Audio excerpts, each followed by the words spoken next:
Folks,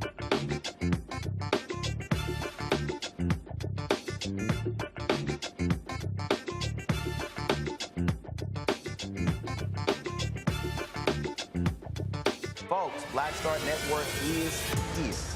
Hold no punches. I'm real revolutionary right now. Support this man, Black Media. He makes sure that our stories are told. Thank you for being the voice of Black America, Roland. Stay black. I love y'all. All momentum we have now, we have to keep this going. The video looks phenomenal. See, there's a difference between Black Star Network and Black-owned media and something like CNN. You can't be Black-owned media and be scared. It's time to be smart. Bring your eyeballs home. You dig?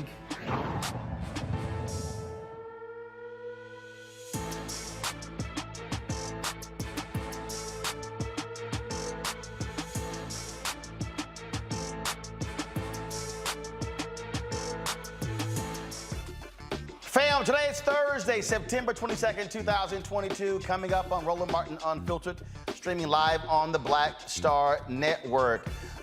One of the Mississippi officials who was involved in the fraud, they're dealing with welfare money, some $77 million, pled guilty today in federal court. But why is the media still raking Brett Favre over the coals for taking $5 million of that money as well? We'll talk about that. Also, on today's show, Chris Jones is running for governor of Arkansas against Sarah Huckabee Sanders. We'll chat with him on the show as well to see how it is going on the campaign trail there. The New York Times published an article saying Russian trolls specifically targeted leaders of the Women's March, specifically Linda Sarsour. Folks, we'll talk with Tamika, Mallory, and Linda Sarsour. And folks, reveal for you really the first time the hell that they have endured over the last 3 to 4 years as a result of the attacks on their character by these Russian trolls. It's a conversation, trust me, you do not want to miss. For the first time in 40 years, a Philadelphia police officer goes on trial for murder and he is convicted. We'll tell you about the cop who killed an unarmed black man. Also, a former North Carolina deputy police chief was tired of seeing deadly interaction between citizens and law enforcement. So when she retired, she created an organization designed to give people the tools to survive when they get stopped by the cops.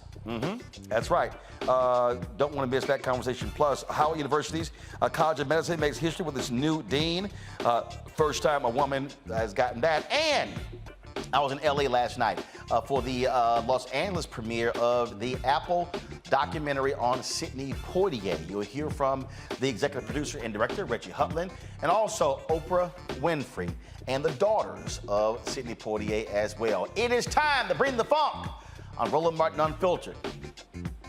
Let's go. He's got it. Whatever the miss, he's on it.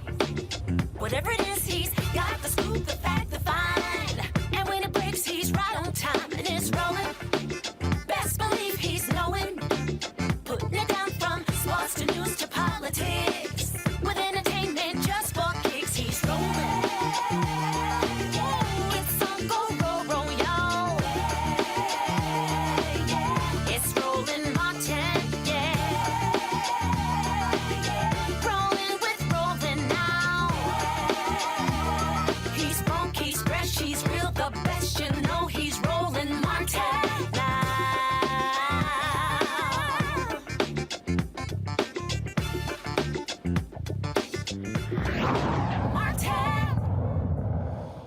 Folks, Mississippi has one of the lowest rates in the country approving people to receive welfare. So that's why it's shocking that you would have an official in Mississippi who is busted, now pleads guilty in federal court for abusing welfare funds. That took place today, folks, in this growing scandal in the state. John Davis, he directed Mississippi's welfare agency while it spent millions of dollars wasting money on all sort of pet projects investigators say were improper. They included a new volleyball facility for former NFL quarterback Brett Favre, requested that would benefit his daughter at the college she attended. Davis agreed to plead guilty to conspiracy to commit fraud and theft. He's facing up to 15 years in prison. Now, there's been some coverage of this whole issue here with Favre, but here's the real question. Why his ass not in jail? Why hasn't he been indicted? What is going on there in Mississippi? This is the blackest state in the union, the brokest state in the union, and yet they are literally wasting and stealing welfare funds. Now, don't y'all think, we can go back to Ronald Reagan and how he would hold up the welfare queen. Oh, Republicans are real good at castigating folks who take $300 or $400 or $500 or whatever. Remember them complaining about welfare folks buying crab legs and lobster with their WIC money. $77 million we're talking about right here. Now, this guy, again, faces up to 15 years in prison, but it's amazing how silent many of them are. Let's talk about this with our panel. Joining us, of course, every Thursday, Greg Karch, Department of Afro-American Studies at Howard University. Greg, glad to have you on the show. Reese Colbert, Black Women Views, thanks a bunch. Dr. Nola Haynes, of course, foreign policy expert, national security expert, and she can also talk about HBCU dance teams versus PWIs. Glad to have all three of y'all on the show. Here's the thing that trips me out, Greg, whenever these issues come up. Republicans are so good at fraud and waste and things along those lines. Here you have these Republicans down there in Mississippi, wasting money that could have gone to Mississippi Valley State, money that could have gone to any number of HBCUs, money that could have gone to a lot of those majority black cities. But no, they won't do that. Let's just give this rich white guy, Brett Favre, $5 million for his daughter's school for a volleyball court. Money that's supposed to be meant for the poorest of the poor. And let's also be, people don't understand, Mississippi, for every $1 that Mississippi pays in taxes, they get $4 back. So when we talk about Mississippi abusing federal welfare money, that's money from us, taxpayers. Absolutely. And it's money that it will ultimately someday, maybe someday soon, be returned in some way to some citizens of Mississippi who need it more.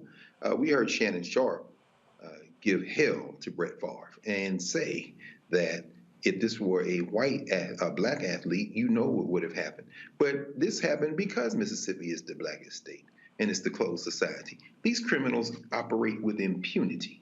Now, perhaps, and as you said, this story is unfolding. John Davis, free on bond, apparently made a deal to plead to these counts and to cooperate. So the gunslinger from Green Bay may still see his ass in jail. Our day will come. I have no doubt that this is far from over. The thing here, Reese, is that the people who need the most, again, Mississippi is the brokest state in the union, and these cats are sitting here just rejecting people left and right because they're playing with the money and giving it to rich folks. Why not? Who gonna check them? I mean, this is just nothing but a slush fund and a piggy bank for these crooks in Mississippi. And the reason why it's gone on for as long as it has with impunity is because people don't give a damn about poor people. People don't give a damn about the working poor. They don't give a damn about people in poverty, and mostly black people, because it has such a high black population, even though there are a lot of poor whites in Mississippi as well. So, I mean, as long as they do the crime and they do it big enough, because, the DOJ has all the smoke in the world for a 401k for Marilyn Mosby, or a 5-figure thing going on with Andrew Gillum, or with the guy who was up in New York. But when it comes to the white folks, it seems like the bigger the crime, the less the time, the less that they're even going after it. So it's good that this one person is finally, pled guilty. He's facing 15 years, but everybody should have been perp walked by now, including the former governor, Phil Bryant. And that right there, Nola, is an important point, and that is you've had folks there just getting away with this, and, and folks kind of like, it's no big deal. We're talking about federal funds, and when we see a black politician, all of a sudden, when they say, "Oh, God, took a bribe or something," and they got Super Bowl tickets or a trip paid for, I mean, it's all kind of coverage. I mean, we're talking about damn near $100 million here. Right. So, to your earlier point about the population in Mississippi, the state next to my home state in Louisiana, I'll start by saying I'm angry. And then my second point is, representation does not equal power. And oftentimes we have in southern states where you have majority Black bodies, but we do not have the power. As New Orleans is actually going through a recall process right now with our own mayor, representation doesn't always equal power. And in this situation in Mississippi, we're seeing more of the same. We are seeing people who have been historically oppressed and disenfranchised. You add all the things, Mississippi can definitely check all the boxes. And here you have another situation where this isn't the first time that rich people have stolen from poor people and then put the blame on poor people. But in this instance, there are text messages. I saw the text messages and it was very clear. There is no, there's no blurred lines here. This was intentional. Brett Favre was concerned about being caught and where the money came from. So just that fact alone tells me, that something will be done. And oftentimes, yes, justice does take a long time, especially when you do not have melanin in your skin. And especially when you're talking about a football institution and icon like Brett Favre, because taking him down, it's not just the fact that he's a rich white man. He's Brett Favre. He's the institution of football, American football as we know it. So a lot of spirits and souls are crushed. Oh, well, I'm sorry. That's how it goes. And this is how it's been going on in America. And frankly, I'm just happy that there are receipts because, this isn't the first time and it probably will not be the last time. And, like I said, representation does not equal power. But in this instance, there are receipts.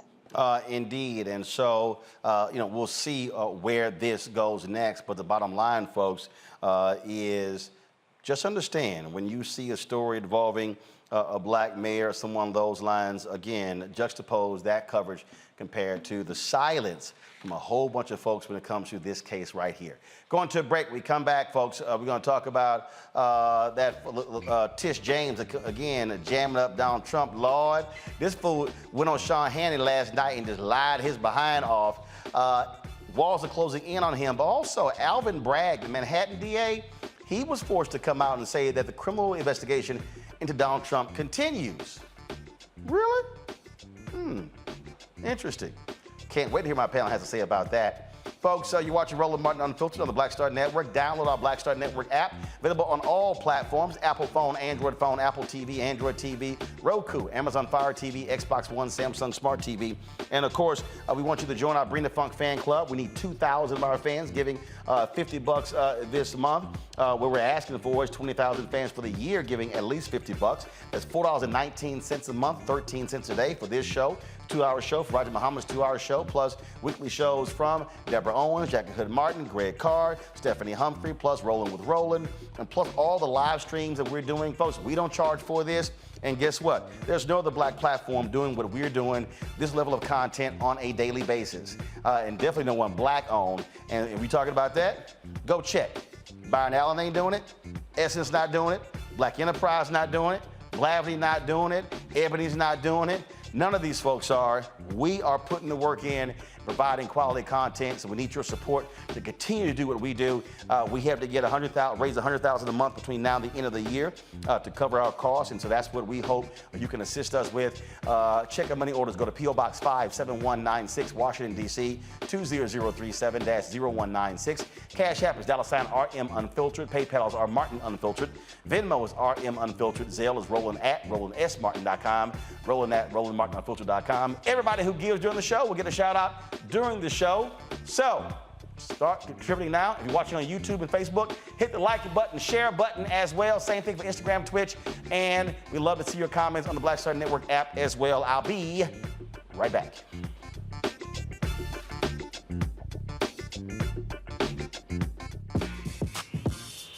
When we invest in ourselves, our glow, our vision, our vibe, we all shine. Together, we are Black beyond measure. Don't you think it's time to get wealthy? I'm Deborah Owens, America's Wealth Coach, and my new show on the Black Star Network focuses on the things your financial advisor or bank isn't telling you. So watch Get Wealthy on the Black Star Network.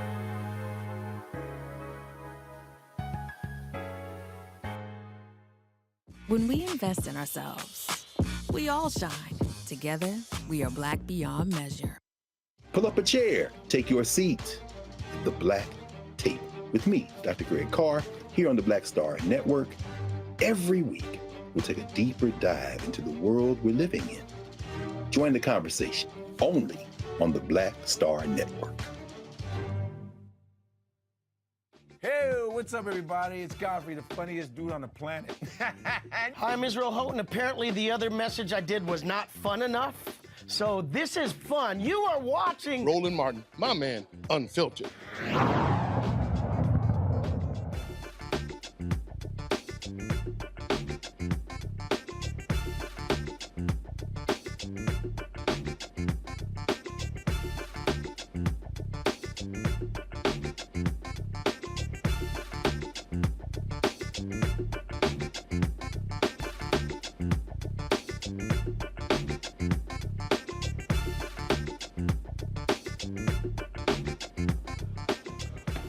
MAGA world's losing their damn minds because New York State Attorney General Tish James laid out in graphic detail how Donald Trump and the Trump organization is an absolute fraud, complete fraud. That took place on yesterday. As a result, she talked about forwarding information, making a criminal referral to the Department of Justice, but the Manhattan DA, Alvin Bragg, who previously had scuttled an investigation into Trump, says that the criminal investigation into him continues. Well, that is certainly good news to hear. The question is, are we going to see this take place? Last night on, if y'all really want to watch stupid TV, all you got to do is look at anything Sean Hannity does, which was an absolute joke. So he sat down with Donald Trump last night, and this fool, I keep telling y'all, Donald Trump will lie about a lie. I mean, that's how you know you're trash, when you will lie about a lie. And if you want to see how dumb this fool is, y'all, you might want to check this one out, because this. So when it came to what's first documents down in Mar-a-Lago, this fool literally said, and this is one of the dumbest things, trust me, I think you've ever heard in your life, when he says that a president, you know what? It won't even do justice me trying to paraphrase. Listen to this fool yourself. You know, there's different people say different things, but as I understand, there doesn't have to be. If you're the president of the United States, you can declassify just by saying it's declassified, even by thinking about it, because you're sending it to Mar-a-Lago or to wherever you're sending it. And there doesn't have to be a process. There can be a process, but there doesn't have to be. You're the president. All right, y'all. This fool literally said, if you think it, declassify it. Nola, if you're prosecutors, you probably were laughing last night at what he had to say, because anybody with a scintilla of a brain knows that there is a process to declassify. You literally have to notify the intelligence agencies of this, because there are ramifications of classified material. But Mr. I'm the smartest one in the world, I have this amazing brain, if you think it, you can do it. And they think this fool is they think he is bright. Go ahead. As I am a huge believer in manifestation, I don't think that you can necessarily manifest declassification, especially when we're talking about top secret, secret compartments and information, and all the different, kind of smaller categories that some of this information falls in. And for me, what's always been one of the most worrying things is about the information about our intelligence community and defense secrets. In as much as, yes, it feels good to get a chuckle and a laugh out, at the end of the day, think about this type of person who had access to this information and what happened to this information. When I watched this clip last night, I think you had posted it, Roland, and I was cracking up. But then I stopped laughing at that comment about you send them to Mar-a-Lago, kind of shuffle, or wherever you're going to send them. What does that mean? or is there more information elsewhere? Is there not an internal informant to tell DOJ, FBI where these documents may live? But, the former president always had the tendency of projecting and telling on himself, right? So what was revealed in that word jumble last night, so it was concerning while entertaining, but at the end of the day, no, you cannot Jedi mind trick this away or manifest simply declassification. This is very serious. It is a crime. And for the people who say that they are for law and order, who are not standing up for law and order, shame on you. You should put your country first. You should put democracy first, and not a personality who will throw you under the bus in 2.5 seconds. And the reality here, Reese, is that these incompetent people will do anything to protect this lying scumbag. In fact, Congressman Jamie Raskin just got sick and tired of it and blasted Republicans during a congressional hearing. Check this out, and I want you to respond afterwards. Of the minority leader, Mr. McCarthy, and after we went back and conveyed our agreement to the GOP proposal, it was vetoed by the fourth branch of government. I'm not yielding now. It was vetoed by the cult leader, Donald Trump, who said he wanted no investigation at all. That's your guy. Donald Trump, he said he wanted no investigation. And so you pulled the plug on the investigation you originally advocated because Donald Trump didn't want it. Let's tell some truth. Would you like You're talking about truth and facts. I'm giving you the truth. I'm giving you the facts about it. And then when Speaker Pelosi said, well, in that case, the House of Representatives will conduct our own investigation, then again, you guys boycotted it because you wanted to put pro-insurrection members on the committee. And so we ended up with a bipartisan committee of people really interested in getting to the facts. And you know what? This is what you guys can't stand. America listened to it because we had real congressional hearings. Unlike what goes on here with the temper tantrums and the diatribes, and too often our side gets pulled into what you guys are doing, but we had real hearings. And 25, 30 million Americans watching because we told the truth about Donald Trump's assault on democratic institutions and the right to vote in America. And maybe you can't handle the truth, but that's the reality, and nobody has laid a glove on any of the testimony that has come out during those hearings. So we hear this absurd whining about Ray Epps, who has absolutely nothing to do with any of it, and all of these conspiracy theory allegations have been debunked up and down. Up and down. You think you've got something? You bring him in and talk to him or send us a letter or do something. But why don't you deal with the reality of the situation? Do you think that Donald Trump tried to get the Secretary of State of Georgia, a lifelong Republican named Raffensperger, to just find him 11,781 votes? Is that real or is that fake? You're interested in facts? Is that real or is that fake? You think Donald Trump? Are you offering to yield now? Time of the gentleman has expired. Okay, I'm just saying I would like a serious response to our hearings because the time of the gentleman has expired. If you want, there's somebody, Reese, who's probably saying, "Man, y'all should stop talking about Donald Trump." No, I need y'all to understand what he has unleashed. You have individuals right now. This thing has expanded. It has metastasized. This thing is this cancer is now going across the entire body, and what these folks are preparing to unleash on this country in November, if they win the House, if they win the Senate, if they win secretaries of state races, if they win gubernatorial races, if you thought it was just Trump, no, you about to really see what this thing is all about, Reese.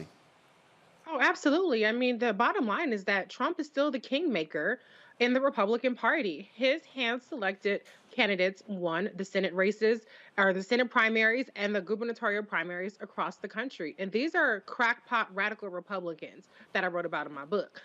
So there is a lot at stake. And you have a situation like Doug Mastriano in Pennsylvania, who gets to select his own Secretary of State, which he said may or may not abide by the election results. And so what we're facing in 2022 is Donald Trump's last stand before his election campaign. If his candidates go down, then Donald Trump does not stand a chance in 2024. But if his candidates capture the Senate seats, they capture the gubernatorial races and Secretary of State races, then we are not going to have a free and fair election in 2024, point blank, period, because there will be people in here that will not abide by the process like they did in 2020, that will not adhere to the will of the people, in addition to what they're doing to suppress the vote and gerrymander the vote and all that good shit. These people want to flat out throw out election results and install their own electors, install their own results, period. That's not hypothetical. This is what they're running on. This is why Donald Trump is so hands-on with these races. All of his candidates almost all of them have won their primaries. So he's coming forward, and yes, what's happening in terms of this declassification or classification is important. What's happening with Tish James is important, but what's happening across this country with this midterms is critically important, because this is going to decide what happens in 2024. This is our last chance to have some semblance of a free and fair election in 2024. And if the Democrats win, then we get the voting rights, we get the George Floyd rights and all that good stuff. But what we cannot underestimate is how bad these Republicans will work to hold on or flat out steal the power next time. That particular point there, I mean, Greg, look, this is my book, White Fear. How the brown of America is making white folks lose their mind. What you're seeing right now with sending the migrants to Martha's Vineyard, DeSantis rewarding his donors, that's a part of this. But also, I need to remind people of this here. This is an Axios story by Jonathan Swan that came out on July 22nd, 2022. A radical plan for Trump's second term. Folks, if y'all go through this, they literally are meeting as we speak. They have been plotting and planning. They have been going through saying, what were the mistakes that we made in 4 years? They have plans to fire thousands of government bureaucrats in numerous departments. They literally are saying they are vetting people who are stalwart supporters of Trump and MAGA world. And just understand what's going on. And see the reason, my problem when I saw this poll today where they say some independents don't like MAGA Republicans because they feel as if, it's like, well, there are other people who are decent Republicans who are not crazy. No, here's the deal. If you are a Republican and you riding with them, but trying to say, oh, no, I'm not one of them, yes, you are, because you're supporting them. And what these people have in place, they want to gut so much of the environment, civil rights laws, you name it. And so we have to keep sounding the alarm, because for every one of these black people who are sitting their asses at home, who talking about, man, I ain't voting. I had some dude talking about, oh, why should we be mobilizing to vote? Is reparations on the ballot? And I said, well, fool, who gonna give that to you? House and Senate? So I said, are you really that dumb? Because if you say that's what you want, I said, it ain't gonna magically appear. And so other people are sitting here saying, well, get tangibles for your vote. They kind of gotta win in order for you to get what you want to get. And so the folk on the right, they're very clear on what they want. They're real clear. And what they're not doing, they're not having that conversation about don't vote. They are highly enthused because they know exactly what they're trying to do, Greg. They absolutely do, Roland. And I get down there so you can sign my copy of White Fear. And I got these hard copies of your books, Reese, because again, you both lay it out. This is driven by White Fear, and you've laid it out. And of course, as Reese said, you see the implications at the ballot box, and you see the implications in all of the elections and all of the primary candidates they had. And I agree with you, Dr. Haynes, this is no laughing matter. You know, Donald Trump is the avatar. He's a clown, but he's an avatar for a much larger movement. And the movement isn't just in the United States. In Brazil, Lula da Silva will probably win that election, but Bolsonaro has already said, I'm in control of the military. If Lula wins, fuck it, I'll just kill him and everybody else. And Steve Bannon hasn't gone anywhere. The report that you showed, Axios, there is a mountain. There are mountains of those reports out. There are mountains of those reports which have showed from Hungary to Brazil to the attempts in Mexico to try to strong arm what happened in Bolivia and Peru.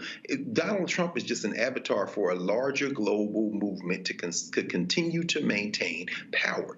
It is funded by corporate greed. It is funded locally by driving people driven by white fear into white nationalism. And so, yeah, Donald Trump is, he's got at least a half dozen things plaguing him right now. Of course, he's got Tish James and the civil suit in New York. He's got, as you said, Bragg with the criminal probe, and his CFO has already pled guilty and will probably be testifying again against him. I think that goes to trial about a month from now. He's got a defamation suit from this lady who he said he's suing for defamation because she said that he raped her in the 90s, and he's trying to get the suit dismissed, but it hasn't been dismissed. And don't forget the 1-6 Commission and also the Georgia election tampering. But the point is this. I'm in Atlanta right now for this Asa Hilliard free Return to the Source conference here at Atlanta University Center. I'm sitting in the Woodruff Library. When I got off the plane this morning, the AJC, the Atlanta Journal-Constitution, proving once again that white stream mass entertainment media cannot be trusted. The headline was Stacey Abrams not garnering the type of black support that she needs to be. I'm saying this is not news. Who owns the AJC? You people are all lining up to maintain power by any means necessary. People now need to be smart, because if they can get this power back, if they can consolidate, they're going to invalidate elections. They're going to break this thing. I don't necessarily think that's the worst thing that can happen, because I think ultimately there's something on the other side of that. But let's be very clear. Yeah, there it is right there. I'm reading this like, are you serious right now? But we're in an information war. Reese talks about this all the time. Right, absolutely, and we're going to talk about that a little later in the show, because again, I need people to understand when they see these stories what's really going on here. So hold tight 1 second. We come back, we're going to talk to the brother Chris Jones, who is running for governor of Arkansas against Trump acolyte Sarah Huckabee Sanders. We'll talk with him next, and we'll talk about all these stories about what's happening with black voters. Okay. Black people, we're about to actually explain to you what's actually going on, as opposed to what these other folks are trying to extrapolate who know nothing about black people. You're watching Roland Martin Unfiltered, the Black Star Network. Please download the Black Star Network app, Apple phone, Android phone, Apple TV, Android TV, Roku, Amazon Fire TV, Xbox One, Samsung Smart TV, and of course, join Bring the Funk Fan Club. See and check in money orders to P.O. Box 57196, Washington, D.C., 20037-0196. Cash App, $ RM Unfiltered. PayPal is R Martin Unfiltered. Venmo is RM Unfiltered. Zelle, Roland at RolandSMartin.com. Roland at RolandMartinUnfiltered.com. And get your copy of White Fear, How the Browning of America is Making White Folks Lose Their Minds. Available at all bookstores, Amazon, Barnes & Noble, IndieBound Bookshop, Chapters, Books A Million, Target. Also order from your favorite black bookstore. You can also download the copy on Audible. More details, go to RolandSMartin.com/White Fear. We'll be right back. When we invest in ourselves, we're investing in what's next for all of us. Growing, creating, making moves that move us all forward. Together, we are Black beyond measure. Next on A Balanced Life with me, Dr. Jackie, the great resignation is upon us. Yes, it's real. People, young and old, are evaluating their lives and making some determinations whether to stay or to go. But before you take the leap, you need to examine your motives and make a plan. It's not so much about doing this thing or starting this business or, leaving where you are to do something different. It's about getting in touch with you. How to make change while also keeping balance. Here on the next A Balanced Life with me, Dr. Jackie, on Black Star Network.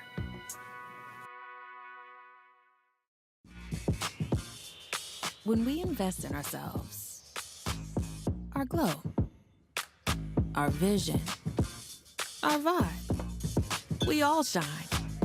Together, we are Black beyond measure. We're all impacted by the culture, whether we know it or not. From politics to music and entertainment, it's a huge part of our lives, and we're going to talk about it every day right here on The Culture with me, Faraji Muhammad, only on the Black Star Network.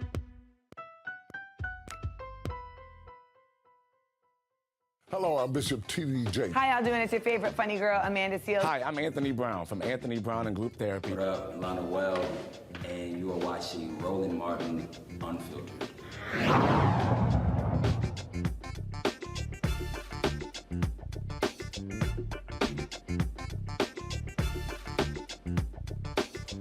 All right, folks, my next guest is running against Sarah Huckabee Sanders to be the next governor of Arkansas. Chris Jones is the first African-American running for statewide office in more than a century in Arkansas. He joins us right now. I'm glad to have you on the show.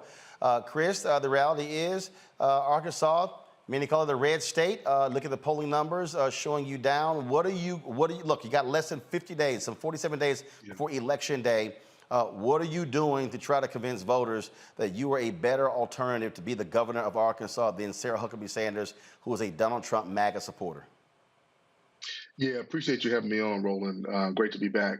Look, that is the question to ask, right? And what we're doing is we're going and we're showing the contrast between the two of us. On the one hand, you have a personally picked person who Donald Trump, twice impeached, MAGA insurrectionist, came in and picked her to put her in place. She's not showing up.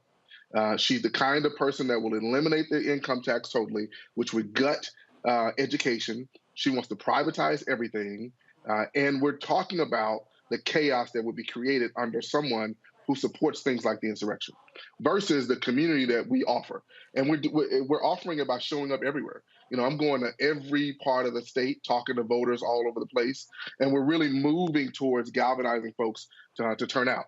And we have to hit it in every population. And one thing I will say, Roland, is that, we talk about Arkansas being a red state. And I've said this before, we're a non-voting state. There were 1 million Arkansans who could have voted last cycle, but didn't. And this gets at the heart of what you mentioned in the last segment. Like, folks have to show up now because we're at a critical moment. And if we don't make the right choice now, then democracy is beyond being at risk. And I'm not sure we can roll it back. How do you reach them, though? Because I'm constantly talking about that, the people who literally are sitting at home and not coming out, but then they're the same people who complain about what is not happening, how their lives are not improving. How are you reaching them? We're showing up everywhere. We're going to barbershops. We're going to churches. We're going to fish fries. What I'm doing is I did a mile. I'm doing something called Walk a Mile in Your Shoes, where I'm walking a mile in every county across the state. And in our last few walks, we had well over 100 people. Now, is that everyone? No. But do they become ambassadors to get to those other parts? Absolutely. So that's one way we're doing, which is meeting people where they are. Questions for my panel. First off, Greg. Thank you, Roland, and thank you, Dr. Jones. I just love seeing that. I'm on your campus, brother, the house right across the street. Watch out now. Watch out now. No question, no question. Look, man, on your campaign website, when you open up with, my family's lived in Arkansas for 200 years, this shouldn't even be a contest. We know this isn't about logic. As you say, what's your plan for turnout? What's your plan? And how do you need support to get these folks organized to get out this vote? Because we know people aren't voting with their heads. They're devoting to some more basic instinct. Yeah, it's a visceral thing. Greg, good to see you again. Folks are voting based on those who connect with them, right? And I've had conversations in deep, quote unquote, red areas, and they said stuff that makes my logical brain explode. Like, I'll never vote for a Democrat, but if Donald Trump was Democrat, I'd vote for him. Well, I'm not having a logical conversation. I'm having an ideological conversation. And so when I shift and I talk with them, it brings them in. Now, for our people, part of what we have to do is drag them to the polls. And we're setting up to have a bus in every county. We need folks to help fund that. Folks can go to my website at chrisforgovernor.com and really help us out. But those buses, from early voting to Election Day, are going to drag folks to the polls just like back in the old day. We're talking to fraternities and sororities. We're talking to churches. And really going back to the thing that we used to do to drive people to the polls. Because at the end of the day, it's about not taking this thing for granted and making sure folks show up. Thank you. Nola.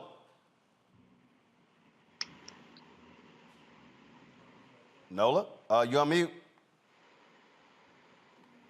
Psych. I was. My bad. We know you were. Your lips were moving and we couldn't hear nothing. My bad. So thank you so much for running this campaign, especially in a space like Arkansas. My question is more in my social science kind of world. I'm curious, have you polled people in terms of how they are getting their information? And the reason why I'm asking you that is because one of the things that I found in my research and misinformation and disinformation, we talked about ideology, but the trigger of ideology, which is emotion, which is so devoid from logic, as we all know, that we're talking about things that triggers people's emotions. And social media and the way that people are getting their information nowadays are the vehicles to that type of messaging. So I'm very curious if you or your campaign knows how people are receiving their information. And I'll kind of, my guess is if it is through social media, they might be getting treated to some messaging that, why vote, to kind of bake in this level of apathy that people have around voting and using certain things like the war in Ukraine, as one of the reasons to say that your government doesn't care about you and all these different things. So I'm just curious, have you polled the community to see how they're getting their information? Yeah, appreciate that question, Doc. So our polling firm has done that, and they feed back us the very thing you said, where folks are getting their information through social media. And what is so challenging and yet dangerous is that you can hyper target and send those very messages that you talked about. So we're on social media. We're also doing our targeting. And one of the things that we also know, though, is that you can override what information you receive on social media by the experiences that folks have. And look, let me be clear. Like, we started this race with an uphill battle. She has way more money than we have. We were arguably down 30 points. And now while we're still down, we've closed the gap a lot. So we're only down 11 points now, and we're winning over groups that Democrats don't traditionally win over in Arkansas, in addition to bringing all the Democrats home. So that combination has allowed us to really target the folks that we want to reach. And then when you combine that with the old school get out the vote tactics that I learned on Deval Patrick's campaign, that I worked in other campaigns and learned about how you go into these communities, meet people where they are in the way that they can be met, and again, drive them to the polls. All right, then. Reese. Dr. Jones, it's such a pleasure to see you on the show. I'm rooting for you, of course. Thank you. I find your platform to be really, really compelling. For you, though, what do you think is the biggest thing that's resonating with the folks that you're talking to on the ground? Is it something that's policy-wise? Is it the humanity side, the connection with them? What do you think is going to really make the difference to kind of get people out of their seats? Because we know the Republicans, well, with Sarah Huckabee Sanders, she has her father, she has the Trump connection. So obviously there's a lot more that you have to do to make up for her built-in fundamentals. Yeah, she does have all those built-in fundamentals. It's great to see you, and I appreciate your voice as well. When I think about her, one of the things that's interesting is that she has all that, and yet she hasn't even brought together her own party. Like, she's not showing up. Her message is, let's say no to everything. Her message is, let's ban all abortions completely with no exceptions. And that's resonating with people. Take a quick example. We have a $1.6 billion surplus. Our teachers make less in Arkansas than they do in Mississippi. We could have given teachers a pay raise, right? We say thank God for Mississippi until now. And so we could have given them a pay raise, and did the legislature decide to do that? No. And Sarah Huckabee Sanders was completely silent. So we're lifting up things like that, and that's causing the teachers to come together and say, no, we want something different. But to answer your question, it's really two things. One, it's the clarity of our message in terms of what we want to do. We want to spread PB&J across the state. Preschool, broadband, and jobs. PB&J. I like it. People get it. They can wrap their heads around it. It's simple. You can take it away. Spreading PB&J. And folks feel that because they know I can't get on the internet. My kid isn't doing well in school, and there's some counties where people make less than $10,000 a year. On top of that, the overarching thing is this notion of community. And I'm an ordained minister, and everywhere I go, I say, look, I follow the second commandment in the Bible that I read, and that's to love thy neighbor as thyself. And I'll tell everybody that. And the thing about it is, that simple message of love and community is what's actually bringing our Kansans together across the political spectrum. And that's what's going to get us across the finish line first. All right, then, Chris Jones, certainly good luck there in Arkansas. 47 days left. Make the most of it. Right. We're going to make the most of it. Thank you all. God bless you all. Appreciate it. Thanks a bunch. A little bit earlier, we showed you, pull the article up. So all these questions have been going on, talking about what's happening in Atlanta, in Georgia, with black voters. And here's the thing that people need to understand something. Okay, first of all, the black voter today is different from the black voter 10, 20 years ago. African Americans today, fewer people are self-identifying as Democrats. That's first, okay? Second of all, you have more millennial and Gen Z black voters today than you had in the past, obviously, 10, 20 years. And so, as a result, if you're seeing more and more baby boomers pass away, then all of a sudden you're now seeing shifts. The question of when you talk about support, it's not, so when you hear, oh, Stacey Abrams might be getting 77 or 80%, the issue is also folks who are disaffected. And when we say disaffected, it doesn't mean they're going to vote Republican. It means they ain't voting at all. And so what you have to understand, we've been sounding the alarm here. We've been telling y'all what the cure is, frankly, to be able to do this and how you must have targeted messaging. You've got to have people, trusted sources, talking about what are the benefits that happen. You know, Reese, I remember back in 2020, 2016, you were complaining about, again, how the White House putting out these long memes and all kind of, long white papers and stuff. You're like, can y'all use how folks communicate today? Again, change it. Y'all find the Eric Swalwell ad for me. And then, and again, it's just, it's basic messaging. Joe Manchin always says you got to put it where the goats can get it. And I just think part of the fundamental problem is Republicans are great at bumper stickers, talking to people anyway, and making it plain. Democrats want to try to sit here and give these long-ass answers. That's just simply not how folks process the information. We live and breathe it every day. That's not the average voter. Yeah, and I mean, look at what Dr. Jones just did there. PB&J. Thank you, Jesus. Somebody who gets it. That you need something that's catchy. 3 things. That was 3 things in there, and that's what Stacey needs. I will say, I'm thoroughly impressed with the broadness and the depth of her proposals. I obviously went in depth in that when I was writing my book, but I will say she didn't give me a PB&J from it. Okay, and so it's great to have thorough, well thought out, comprehensive plans. It's great to have innovative plans like she does, but she doesn't have a bumper sticker. And so that's what I want for her, is to come up with a bumper sticker message. And in Georgia in particular, Brian Kemp is blocking the Medicaid expansion. That's something that disproportionately impacts the Black community. He's also signed a restrictive abortion ban. So there's a lot of things that they have very clear differences on that I think can be winning messages, but she has to give us a PB&J. If she doesn't give us a PB&J, you can give us the whole damn grocery store, okay? But sometimes you go into a grocery store and you said, you know what, I'm just gonna go to McDonald's because I ain't got time for all this shit. So what she needs to do is she needs to make it a little bit more plain, make it a little bit more concise. What she's doing in terms of the Black male voter outreach is genius, but if people don't hear about it as much as they need to, then it's only going to be as impactful as the people that she touches. So I'm rooting for her. I think that, Reverend Warnock has a more compelling campaign because he has insulin. That's his big thing, insulin and voting rights. So, 2 things that he's very much engaged on. And I just need for Stacey Abrams to come up with that as well. But to your point, we're not a monolith. There are a lot more disaffected people.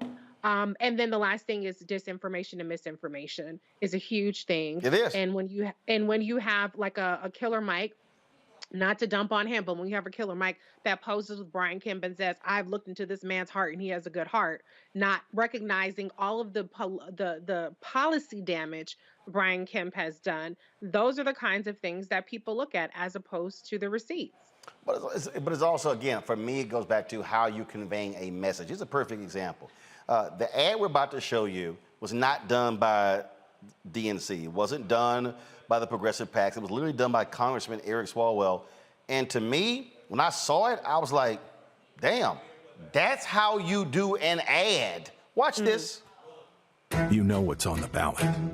It's not just legislation and policies we believe in. It's democracy. Our democracy. There's a choice on the ballot between freedom and fear, between cruelty and compassion, between chaos and community, between voting or violence. And the end of rights generations have fought for. The extremists have a plan, a roadmap for a nation where your voice is silenced and your vote is a memory, where they count their votes and cast ours aside. That's why this year, this fight, this vote is so important.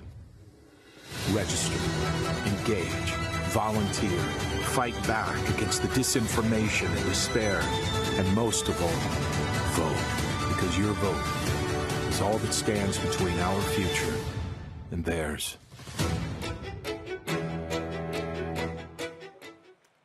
That's an ad, Nola. That's, I mean, in terms of you lay out, these are the stakes. I mean, absolutely. It gets straight to the root of the problem. And, you know, sitting here with my academic hat on, and also kind of like also working between the space of academia and policy, I'm always engaged in these conversations about what we do in the academic world, the types of things that we write about, do not necessarily resonate beyond that space. You know, we theorize about a lot of things, and then we have these situations where we talk to policymakers and stakeholders and all these things, and their eyes start to glaze back because we have all of these complicated words and charts and statistics and stuff like that. And while that may work in some settings, at the end of the day, my mom and my daddy gonna ask me, so what's the bottom line, baby?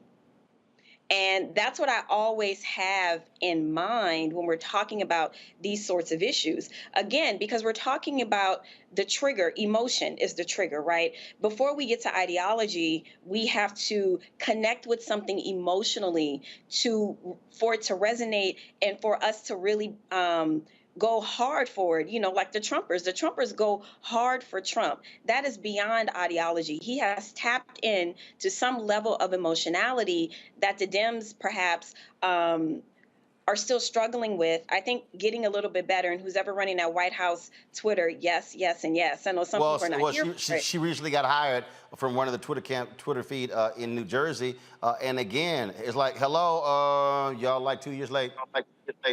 Let me tell you something, and you know, the black voting base is huge for the Dems, and this is how we communicate. We snap back. Like if you can snap back on somebody that's coming for you, you done won the day. And that is the approach of the Twitter White House account. But it's also, you have to explain to people what you have done. Greg Carr, before I go to you, this is a Lincoln Project ad, and I keep saying, look, if you don't know how to run ads, go hire folk who do.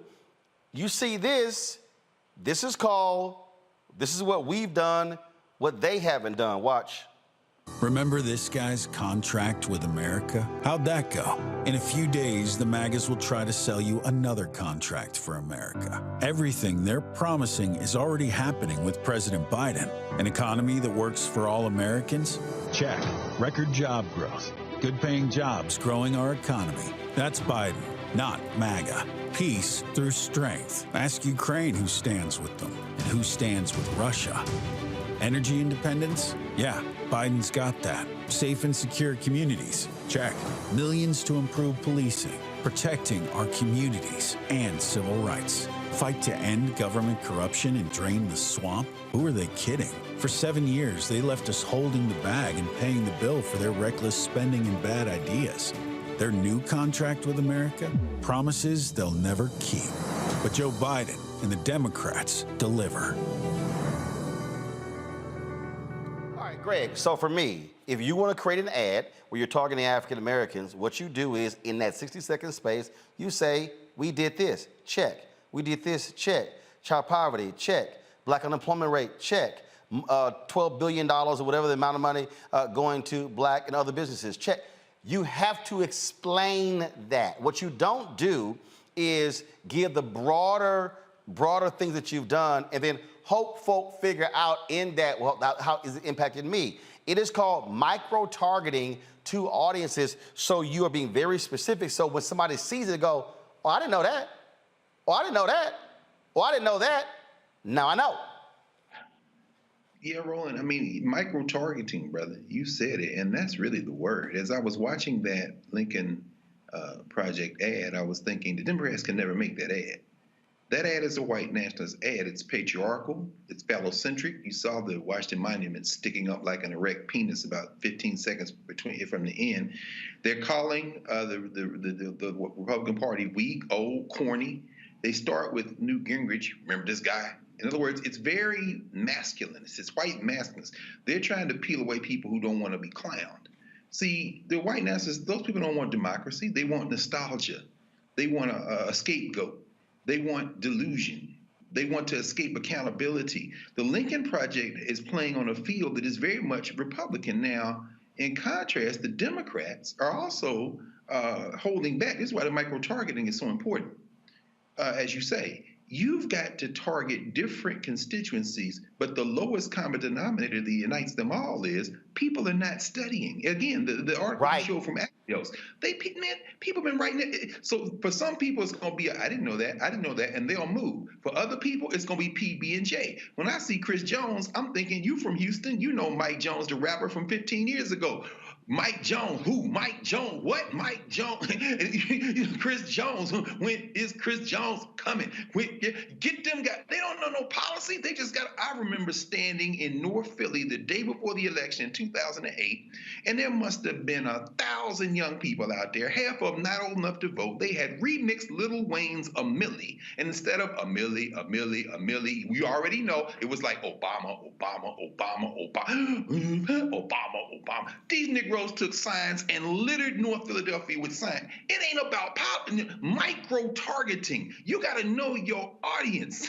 So if they can hear that, Roland, they might have a chance. But some people ain't interested in policy. They just want something that's entertaining. But if you do not advertise on black-owned media, if you're not sending your surrogates to black-owned media, if you're not talking to them, if you don't have a database of what are the black-owned digital shows, what are the podcasts, what are the non-traditional outlets, then you're going to keep playing. Here's the deal. There's really only one national black media company. It's Urban One. That's it. And so you can't, and what they're doing, though, they're throwing money to BET. They're throwing money on the digital side to Complex. Yep, Complex. That's what they're doing, and guess what? They're not reaching people, but you know what, though? It's 47 days. I can guarantee you my phone's going to ring in October. Now, mind you, we presented our plan in March. We kept saying, y'all have better been, again, laying seeds early so they sprout later. You try to come in October, your window is very small. You can't grow something in 30 days that you could have grown in 6 months, but folk want to be hard-headed, and then they're going to see the end result of that being hard-headed. So we'll see. But folks, that's why you must watch this show, because when you're seeing these stories, they're not truly walking you through what's happening behind that. They're just sort of covering on a surface level. And again, look, most of these folks ain't deeper than mustard on a hot dog. That's just how simple they are. And so you got to understand what's going on here. And in fact, next story we talk about after this break is a perfect example how Russian trolls amplified and targeted the leaders of the Women's March, how mainstream media, white journalists fell right into it. Oh, but let me be real clear. It's a whole bunch of black folks also who went along with the bullshit when they were attacking Tamika Mallory, Linda Sarsour, Carver Perez, Bob Bland. And when the last time you heard from the Women's March? Yeah. Understand what the game plan was. We'll talk to Tamika and Linda next on Roland Martin Unfiltered on the Black Star Network.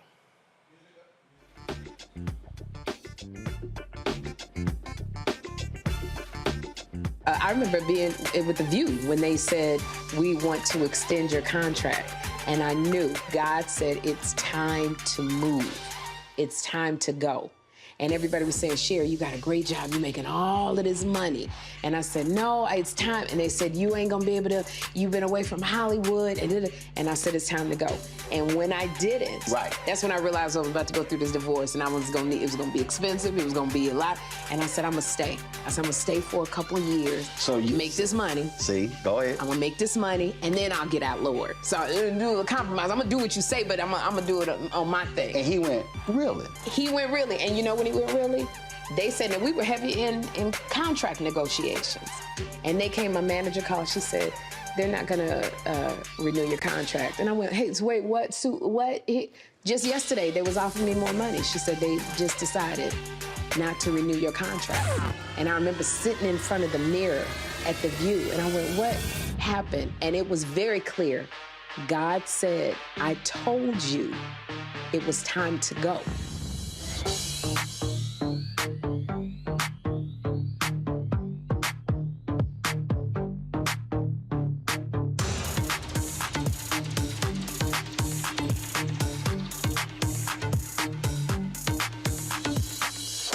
When we invest in ourselves, we all shine. Together, we are Black beyond measure. Pull up a chair, take your seat.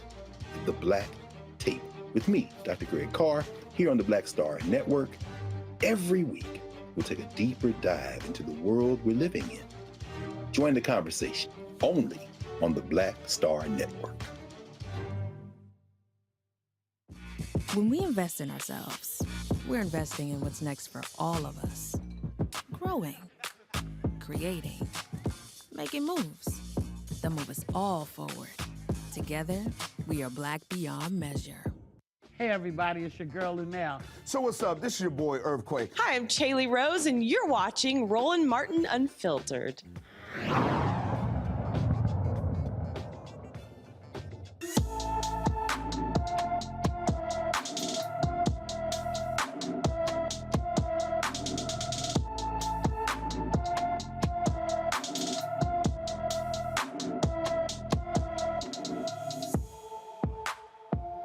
Jamari Robertson has been missing from Austin, Texas since August 30th. The 15-year-old is 5 feet 7 inches tall, weighs 140 pounds with brown hair and brown eyes. Anyone with information about Jamari Robertson should call the Austin, Texas Police Department at 512-974-2000, 512-974-2000. Folks, the Women's March led the largest mass resistance march in history, January 2017. Folks all across the country and the world gathered. The reality is this here, the four individuals who really made that possible, leading that particular effort, putting together the strategy and everything behind it. Tamika, Mallory, Linda Sarsour, Carmen Perez, Bob Bland. There were others involved as well, but they were for co-chairs. Well, guess what? History also shows that when you are one of those leading forces, other forces want to take you out. They saw that with that sort of mass gathering around Trump's inauguration, what then would happen if those four were leading over the next 4 years? Well, guess what? I told you how white supremacy works. And when we talk about white supremacy, we're not talking just about here in the United States. When I'm talking about white fear, which is my book, we also are talking about Russia and Putin and how they also think and operate. And so they then began to activate Russian troll farms who then began to viciously go after the leaders, especially Linda Sarsour. Folks, the New York Times this week published a story that laid out, this was the headline, how Russian trolls helped keep the Women's March out of lockstep. Joining us now is Tamika Mallory and Linda Sarsour. Glad to have both of you back on the show. Linda, I'm gonna start with you because you were quoted in an article as saying, here y'all had this massive moment and it was a high, people were talking about it, and all of a sudden, there's this deluge of folks just coming after and just with all kind of stuff, and it was hitting from all quarters at the same time. The hate we received, Roland, immediately after the Women's March was not organic nor authentic. And we knew that, but there was no way to prove it. The ways in which we were being criticized from every left, right, from the north to the south we didn't know what to believe. We didn't know what was going on. But what we knew was that online hate and harassment that I received in the beginning of the march, that then, of course, as you know, leaked into our other co-chairs and the Women's March, was actually dangerous, and it set a dangerous precedent. And just to be clear, the sentiments that the Russian government amplified already existed on the internet from the alt-right, from the right wing, from right-wing Zionists. It was already there. So it wasn't that the Russians created the content, they just amplified the content that they had already seen in the dark corners of the web.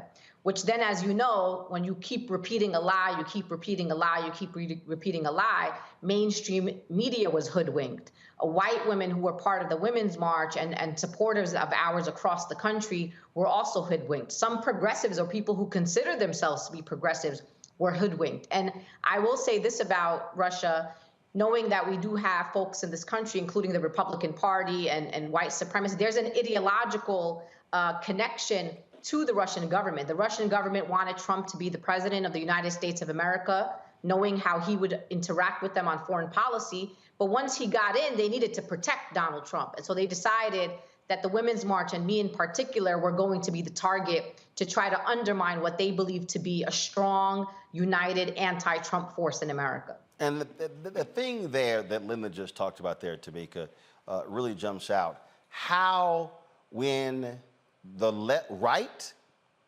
and then the left begins to amplify the exact same thing, so now all of a sudden, you have no protection. You're like in an island all by yourself, and people are throwing stuff out, and then you're like trying to respond, and now you're getting hit by your known critics, but now you're getting hit by allies, and you're sitting here the whole time going, this is bullshit, what are you doing? But they are feeding into it, and then it becomes a feeding frenzy. Absolutely. I mean, the internet is very dangerous. As you know, Roland, we talk about it all the time. Once these entities, and I think Linda mentioned something that is so important, the sentiment was already there from people who would be our opposition. And in my case, particularly when dealing with other Black folks online who were trolling and, feeding negativity about me on the internet, what happens is that these people who are able to exploit that sentiment, they pick it up, they take those, different issues and they exploit it. And I'll give you an example of one issue, which actually was not a troll problem. It was a real issue that the name of the Women's March was really sort of co-opting the 1999 march that happened called the Million Women's March. So that's how the white women came into this space already co-opting a previous movement and a previous name. And Black women were very upset about that. The New York Times article shows you how the Russians, they found out that that was an issue and they exploited it by having a hashtag called Change the Name. And under it, they were positioning themselves imposters as Black women, as LGBTQIA women and men, and other individuals who were spewing much hate against us as the leaders and also the Women's March movement in general. And so I think it's really important as we figure out, what do we do going forward, that we all understand anything you put in the universe, even if it's just a general critique, it can be exploited. So we have to ourselves on whether or not whatever we're saying is necessary and how it can harm a movement. It's interesting because just the other day, they were on Charlemagne's show on Comedy Central, they were talking about DeSantis, and he called the move by DeSantis genius. He said, well, Democrats don't want the people in their states either. The moment that went public, the right latches onto it. Charlemagne the God calls DeSantis move genius. And so it's understanding how information works. I remember when y'all terms were up. And for folks who did not know, y'all were term limited as co-chairs, correct? We were term limited as board members. Right. And we could have, first of all, we were founders of the organization. Right. So we could have stayed forever if we were able, of course, if the other board members would have continued to vote for us to stay. But at the end of our term, we decided it was time for us to go. And I have to say this, and I hope Linda will, I'm sure she'll jump in.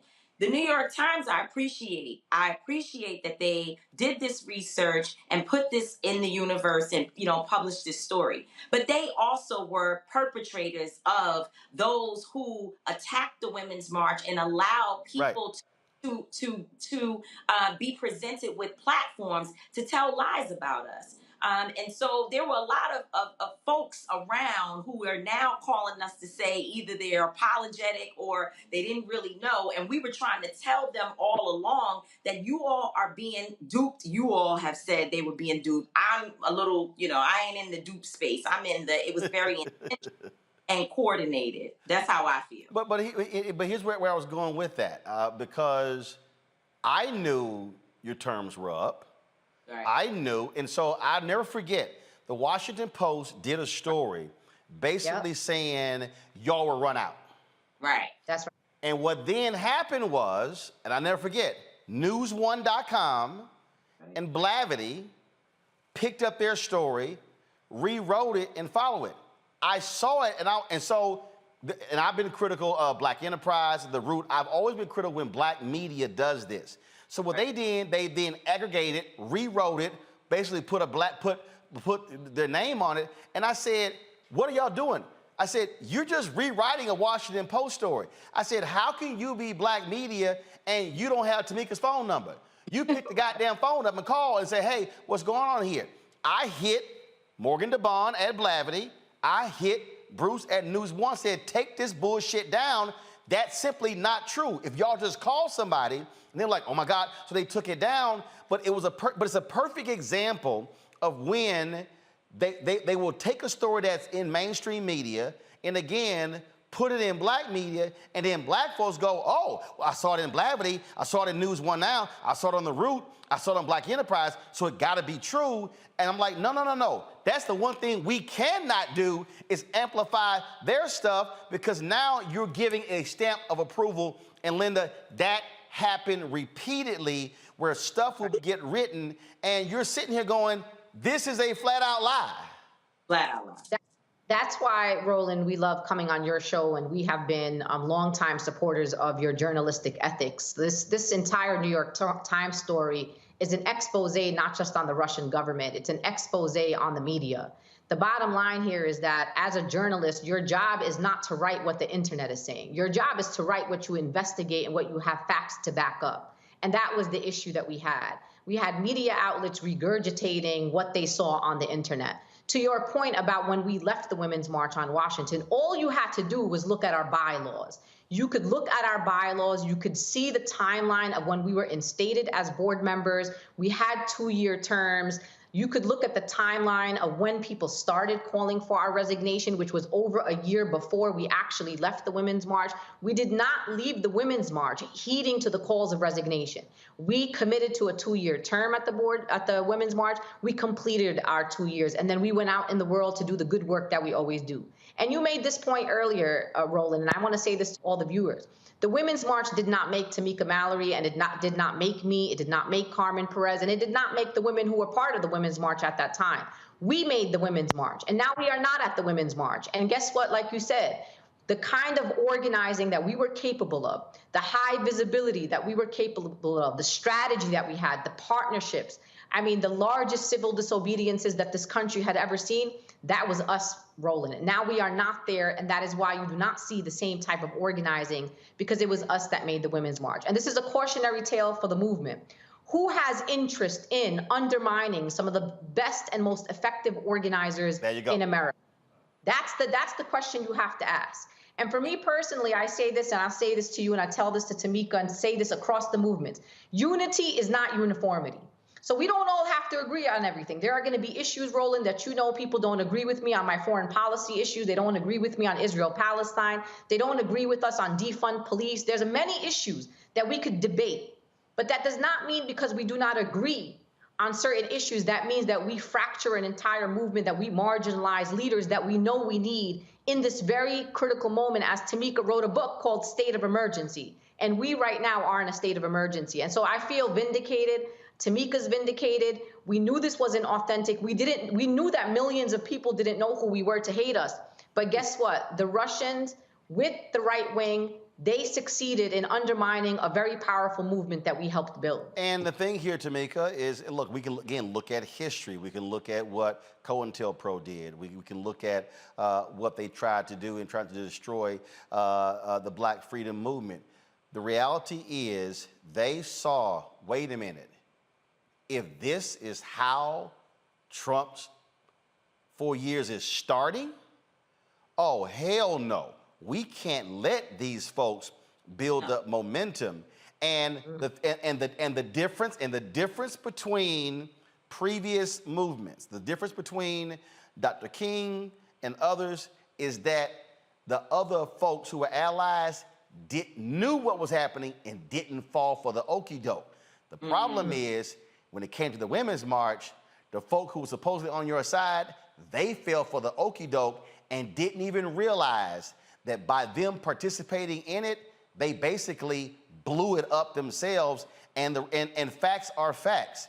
Since y'all left, we ain't heard jack from the Women's March. All of that organization, the database, everything, it's like, huh?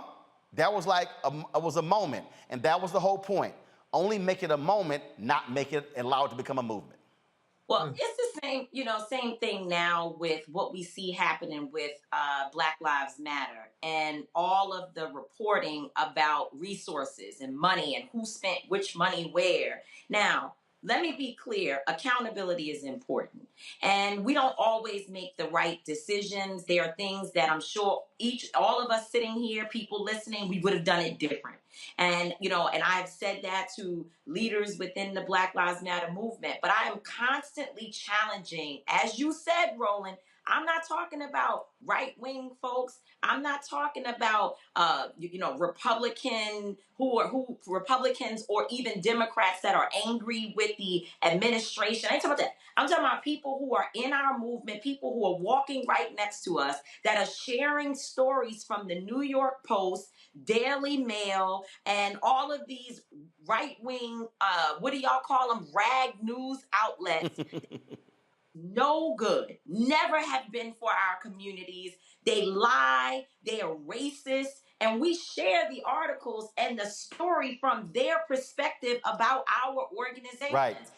Once do you see these people reporting that while there may have been purchases that you can question, that's up to you if you feel they shouldn't have spent money here or there and the third, they never mentioned that over $30 million of the resources that Black Lives Matter raised during the summer of 2020 went to organizations and families who are victims of some type of violence. They don't even really tell you about that. They want you to know about the things that they are clear will incite and have people feeling resentful of the movement, and then have our folks online talking about how we don't support Black-led organizations because they're stealing money. It's very intentional, and they've been doing it. Every single Black leader that we know and Black organizations that have been out there really midst of a movement that is transforming culture has been accused of taking money or some type of financial impropriety. If we don't wake up and recognize that these people are using us against us, I love the conversations. And as Linda said, it really does feel like vindication to hear us talking about these folks who are our opposition that leaned in, and how the Russians, I love that. But I personally want to focus on how our own people capture the message. We spread it, and we become the perpetuators of type of disinformation in our communities, and it only undermines us. Well, I'll give you a perfect example. I remember when, and I'm going to go to my panelists for questions as well. I remember when the Newsweek article hit about HBCU funding. And I remember... and I saw it, and I remember Jamal posted something, you posted something, and I saw it. First thing I did, that's bullshit. Right. Take it down. And again, For me, the role that I serve, I love when people go, Roland, why aren't you leading marches? Because they ain't my job. Somebody got to report on the march. So my role is I'm the news person. And so when I see something and it's not right, the first thing I think is, oh, if you or Linda or Jamal or someone else puts it out, they go, oh, well, they did.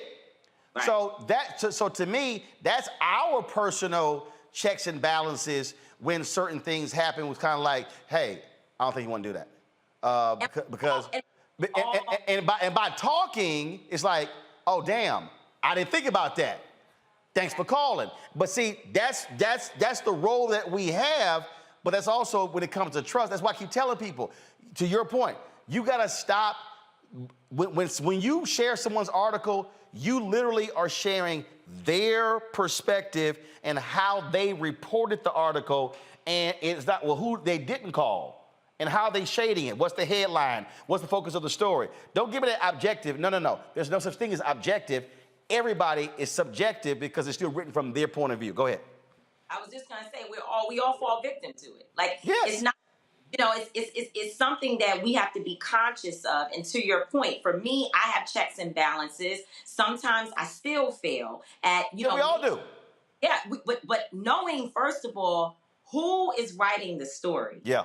Where is this perspective coming from? That's probably the first place that you have to start. And it's the reason why I bring the New York Times article up in terms of when they ran stories, or at least one big story that was full of lies about Linda, well, not Linda so much in that story. It was really Carmen Perez and me. That's where we were targeted by the Times. So now you have an entity that people actually, they believe, they trust the New York Times. And even they did not do due diligence. They did, in fact, speak to me. The writer spoke to me for, I don't know, must have been about an hour. We were in a hotel room on tour with the Women's March somewhere, and they spoke to me for about an hour. And when the story came out, there was literally one line of what I said, and full of lies from this person who was making accusations that she also knows was full of lies. And so, I think people have to be more careful with where they're getting information. And to your point, call folks yourself and ask them, is this true? Give me your perspective. And if you're going to write a story, at least put the voice of those who are being accused in it. Before I go to Nola, Reese, and Greg, I saw this. I guess we were at the Rock Nation conference, and Carmen Perez said, people have no idea the 4 years of hell that we all went through. Funds dried up. Stuff was stripped. We lost a lot. Just for folks who don't understand, because there's a flip side of this. Y'all didn't just leave the Women's March organization. Again, y'all caught hell for 4 years. Yeah, thank you, New York Times, for now reporting it, but that doesn't erase the crap that y'all had to deal with personally for 4 years. Linda first, then Tamika. I appreciate you, Roland, bringing up that part. It's hard for us to speak about that. We're warriors in the movement. We're on the front lines. We stand up against police and powerful forces. So it's hard to talk about what the impact was of the disinformation campaigns against us. It compromised our safety, the safety of our families. If it wasn't for my own Muslim community across the country who held me up, I probably wouldn't have been able to pay my rent. I mean, it was absolutely outrageous for a short period of time. And let me just tell you, God is good. And God gave us a purpose and put us back on the field, as you know, put us back on the front lines. And we're very proud of where we are today. But we had the death threats. I had FBI agents come to my home in New York to tell me that I was on an assassination list. I had people mailing my mother photos of my children. My mom still has a landline in Brooklyn, New York, and my mom and dad, both who are senior citizens, had to hear some of the most horrific things that you could ever imagine, threats against their daughter, their oldest daughter, the daughter that they love. So for us, it wasn't just about a bunch of people saying some lies about us online or about people trolling us online. It was about being able to put our own resources to higher security just so we can continue to do the activism that we care about. So I want people to know that this New York Times article is vindication, but it does not take or bring us back or give us back what we lost. And the most important thing that we lost, at least in my opinion, is number one, our humanity, our decades and track record of the work that we were doing on such a consistent basis, and most importantly, our safety that was compromised and continues to be compromised until today. I was I'm trying to look for something here, Tamika. I remember somebody wanted you to speak, and they called me and they said, well, we got to bring this other person as well. And I said, that's security. And I said, no, it's not with a security firm. I said, but you need to understand what's going on here. And I remember I was trying to go through here. I was trying to think. It was probably 2019. Yeah. And I said, you need to understand what's happening here. This ain't just you're bringing in a regular speaker. There are folks who want to do harm, including folk who look like us. And that's the piece that folk don't want to confront is what y'all had to deal with, what this campaign did. And then when it turned your own people against you, y'all were in a situation, who in the hell do I trust? It was 2019 is a year that I don't like to talk about. It was a year that I went through such a deep, dark depression that, before the year ended, as Linda said, I was financially in so much trouble that I had to text my friends to ask them if they would send money to help me because I was either going to buy groceries or pay my car note. That's how bad the situation was. And this is after leading one of the most important, impactful marches and resistance movements that this country has ever seen. And one of the leaders, or all of the leaders, in one way or another, had no money to pay their bills because of what we were experiencing with people closing doors, canceling every single speaking engagement. And Linda and I always talked about, at one point she was under attack in a way that was extremely dangerous. It was more violent. Her family was being threatened. There was so much happening, and we sat and we watched it, and we had to hire security. She was paying for personal security. There was so much happening. I had not been hit in that way at that point.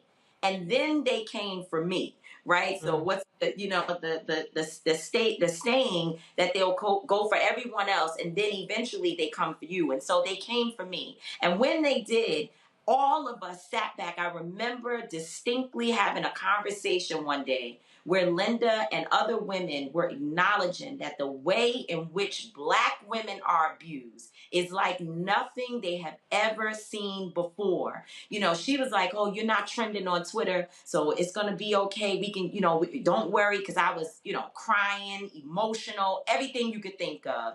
And she was like, no, I'm telling you, it's going to be okay. We're working it out. And I remember her calling me one day saying, sis, this is not good. Things are really, really, really bad. And so, it caused a lot of issues between us too. We don't talk about it often because we're way past it. And, and I love Linda like she's my blood sister, and the same with Carmen and Bob, because Bob could have left us. She could have retreated to her people and said, I'm going with the white women and I'm going to cut ties with you all and denounce you. But she didn't. She stood with us because she understood that we were not the people that was being talked about and the way we were being portrayed in the media. And she knew something was wrong with what was happening, and she went with her gut and she stood with us. And because of that, Bob is a sister to us. And so, but it did cause rifts and real difficult moments between us because we were being hit like wildfire. And, I'm glad we made it through, but I could tell you, Roland, and you know it because you've been up at 2:00 in the morning with me on the phone trying to counsel me through these moments. I mean, I sat in rehab trying to get myself unaddicted to prescription pills because during this time it was so dark. I didn't think I was going to make it. I was 98 pounds. And so you're talking about real serious trauma that these people and this force that it caused us. And, I don't know if we're ever going to get over it. What people, as I listen to the both of you, You talked about losing speaking engagements and the physical and the depression. Literally, my mind went right back to April 5th, 1967 to April 4th, 1968. The last year of Dr. King's life was absolute hell. But his approval rating among black people fell below 30%. He was hated and despised and had bouts of depression. Yes, speaking engagements dried up. All these different things happened, and it was a tumultuous final year. What people and the reason I wanted to give enough space for this conversation, and yes, I am coming to Greg, Reese, and Nola, trust me. The reason I wanted to give the space because I need the people watching. And I really need the people watching to understand this. Y'all sit at home, and I'm not dissing people who are watching, but I need you to understand, when you're not on the front lines of a battle, you're seeing the end results of planning. You're seeing the march, you're seeing the rally, you're seeing that. You ain't seeing everything else. You're not seeing what people are dealing with, the vicious level of attacks. And the internet has totally changed the game now because so much of our data is now public. People now can get access to your cell phone. And all of a sudden, you're getting weird text messages and phone calls, and you can change it and they can get it immediately. And so it requires a whole lot to deal with all of this. And as I said, when people who you thought were allies then begin to come after you and begin to attack you and then to attack your name and again attack your credibility, then all of a sudden, and then you start showing up places and it's, why in the hell are y'all here? Oh, y'all failed the other group, now you're trying to something else. When y'all started Until Freedom, I mean, I remember hearing the things that people were saying, and I remember the conversation we had at the Million Man March 20th anniversary, when I said, I'm gonna use all my platforms to amplify y'all because y'all are actually putting in the work. A lot of people out here, oh, I would love to do what Tamika and Linda and Carmen and Bob are doing. Or people come up to me, man, I would love to do what you do. And I would then say, but do you want to go through what I went through? That's the one thing that people don't necessarily want to deal with when they got to address that. Let's go to our panel. First, Reese, you're up first. Linda, Tamika, thank you for all the work that you do. I've witnessed some of the vitriol directed both your ways, particularly, on Twitter and the social media, and I know how difficult it is. So I just really wanted to just, thank you for all the work that you're doing and just hope that you continue to stay, with it. And then the other comment I want to make is just on the disinformation part and just how inauthentic it is that and people get so reeled in because it has an emotional and it's provocative and they just get so tethered to these really, really negative views. And Tamika, as you said, it's that much more hurtful when it's coming from Black people. And what I found frustrating is like an anonymous person, a white person can say whatever they want about a Black person. And if me as a Black woman comes along and tries to debunk that disinformation, then the daggers come out. They don't want to believe I have to show them all kind of receipts and screenshots and every kind of document under the sun, but they believe a meme or, a picture or whatever with no question. So I don't really have a question so much as just to say, like, keep up the good fight or not. Retire and live your life and do whatever you want to do. Be fabulous. That's fine too. But we appreciate you. And that's really all I have to say. On that point, which you didn't have a question, but I'll go ahead and ask a question. Linda, I'll start with you and go to Tamika. That last point there, this is one of the reasons why people leave. People are driven out of movements. I don't think the average person understands what it takes to stay in the fight year after year after year, knowing full well the assault and the viciousness will be coming your way. Y'all could have easily stepped out and said, hey, let somebody else have this, but you didn't. Linda? I'll just say this, Roland, I'm multilingual. I'm an educated person. I could have done a lot of other different things in my life. I didn't wake up one morning as a kid and be like, when I grow up, I want to be an activist on the front line that's going to get attacked for speaking truth to power. I was forced into this work. I think Tamika and I and Carmen, we come to this movement because we are forced to be here. We have been chosen to be here. I came to defend Muslim Americans in the aftermath of 9/11. I came here to defend my people. And then I found more people, and they're my people now. And people like me and Tamika, like, you know, we could retire, but where are we going to go? You know, we are not neck deep. We are beyond our head deep in the work right now. And you know, people like us that have went up against powerful forces, like we're not just going to go get, you know, a 9-to-5 job. No one's just going to hire us to do a 9-to-5 job. We're still young. You know, we're in our early 40s. Like we still have a whole life ahead of us. And for me, my mission isn't complete and I'm going to be out here, but it takes a lot. It takes mental health. Me personally, I'm a woman of God. I'm a woman of faith. And that really has been kind of my driving force of why I'm still here. Listen, if God wants me to take me, God's going to take me. It won't be the opposition. Even if I get assassinated, it's not the opposition that took me. It's that God decided for me to go that way.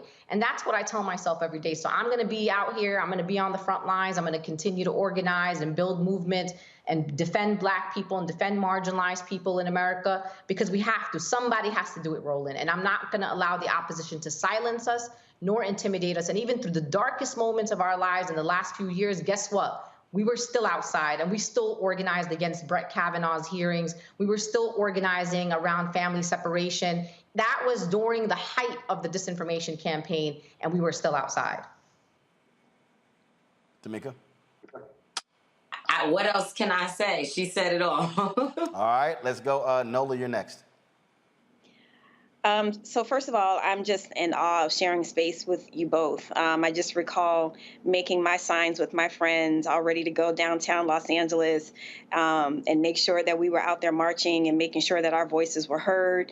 And so to be sharing this space with you two right now is truly, it definitely means a lot to me. And so my question is going to come in the form of through my national security lens and listening to your stories and to think about my work around disinformation and misinformation, and for people to really understand how serious this is. I'm thinking about what happened to you both in terms of the relationship between misinformation and disinformation and human security. Human security is one of those things that are really kind of people are starting to take very seriously within a national security space because of everything that you just said and the way that Russian misinformation and disinformation is designed to be insidious, the way that it is designed to tear you down and not caring anything about consequences. I mean, who is just this abstract Russian troll farm and St. Petersburg that, you know, we don't have access to. So, you know, the way that I need people to understand that the amount of information that these troll farms have on Americans, and they understand what our vulnerable points are. They understand how racism works in this country. They understand how gender discrimination works in this country, how sexism works in this country. So when you have a movement driven by women of color, a woman out there wearing a hijab, they go back to, you know, all of their information about how to tear us apart. And unfortunately, you all are living examples of how effective Russian disinformation and misinformation is. And I am so sorry for everything that you all had to go through and that you're still going through, and that you will literally be in the history books as examples of this. And you are living, breathing people. And I'm happy to see that you're still here. But you're making the point for a lot of people like me who talk about the human aspect of security, right? Not just, you know, about nuclear weapons and all these things that, yes, we should be worried about. But when we're talking about security vulnerabilities about people's real lives. That's right. Right? And that becomes something completely different. Yeah. But just real quick, my question is, what's next? How are you thinking about the movement? What does this article do? You mentioned the word vindication. Is that enough for people to say, you know what? I was wrong about those two. I was wrong about the movement. Does this give you a new momentum? And thank you so much.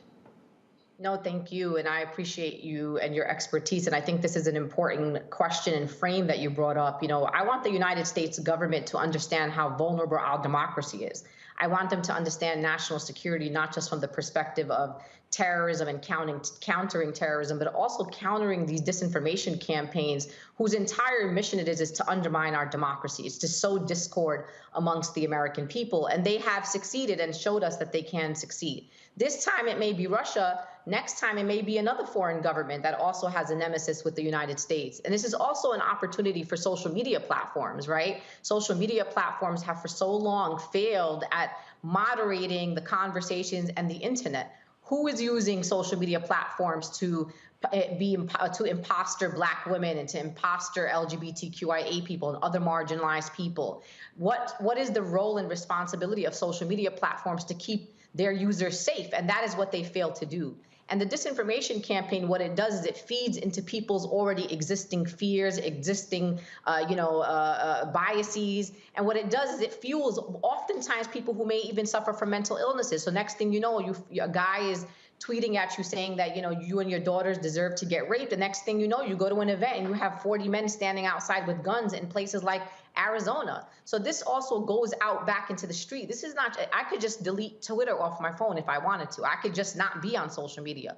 But that doesn't take away from people looking for us and finding us wherever we were, to the point where we stopped even posting flyers saying where we're going to be because it was not safe for us. And so for us, the momentum of the movement is being stifled right now. It's being stifled by the critiques of Black-led organizations, Black-led movements, people of color-led movements. We are also, in a moment where a lot of our people feel disenfranchised and they feel disenchanted with politics and the ways in which, we've experienced the last few years. And I don't mean experienced as in this story in the New York Times. I'm saying people who are not getting the basic, feed their families. And people are just like, what is this election going to do for me? What are these elected officials? So we are in an uphill battle as organizers, encouraging people to vote in the midterm elections. We have 2024 right around the corner, and everybody keeps telling us, what's going to change? I've been living like this for the last 30 years. What's the thing that you think you're going to give me that's going to change my life? So I'm worried about the state of our movement. And like I said earlier, we're worried, we're concerned, but we know we're the right leaders. We know how to talk to the people. We know where the people that need to be talked to are at, and we're willing to go there.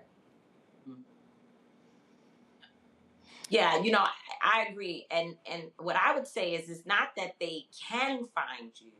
They did find us. A number of events that we attended, places where we were speaking, and other personal activities that we were involved in, people showed up with guns.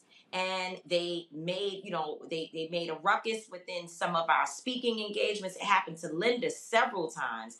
And it also happened to me, being followed, having local law enforcement find out, through their different channels that there may be some issue, some threat. And so the police would be present at events or contact some of the schools that I was speaking at, especially during this, a really critical time, again, 2019.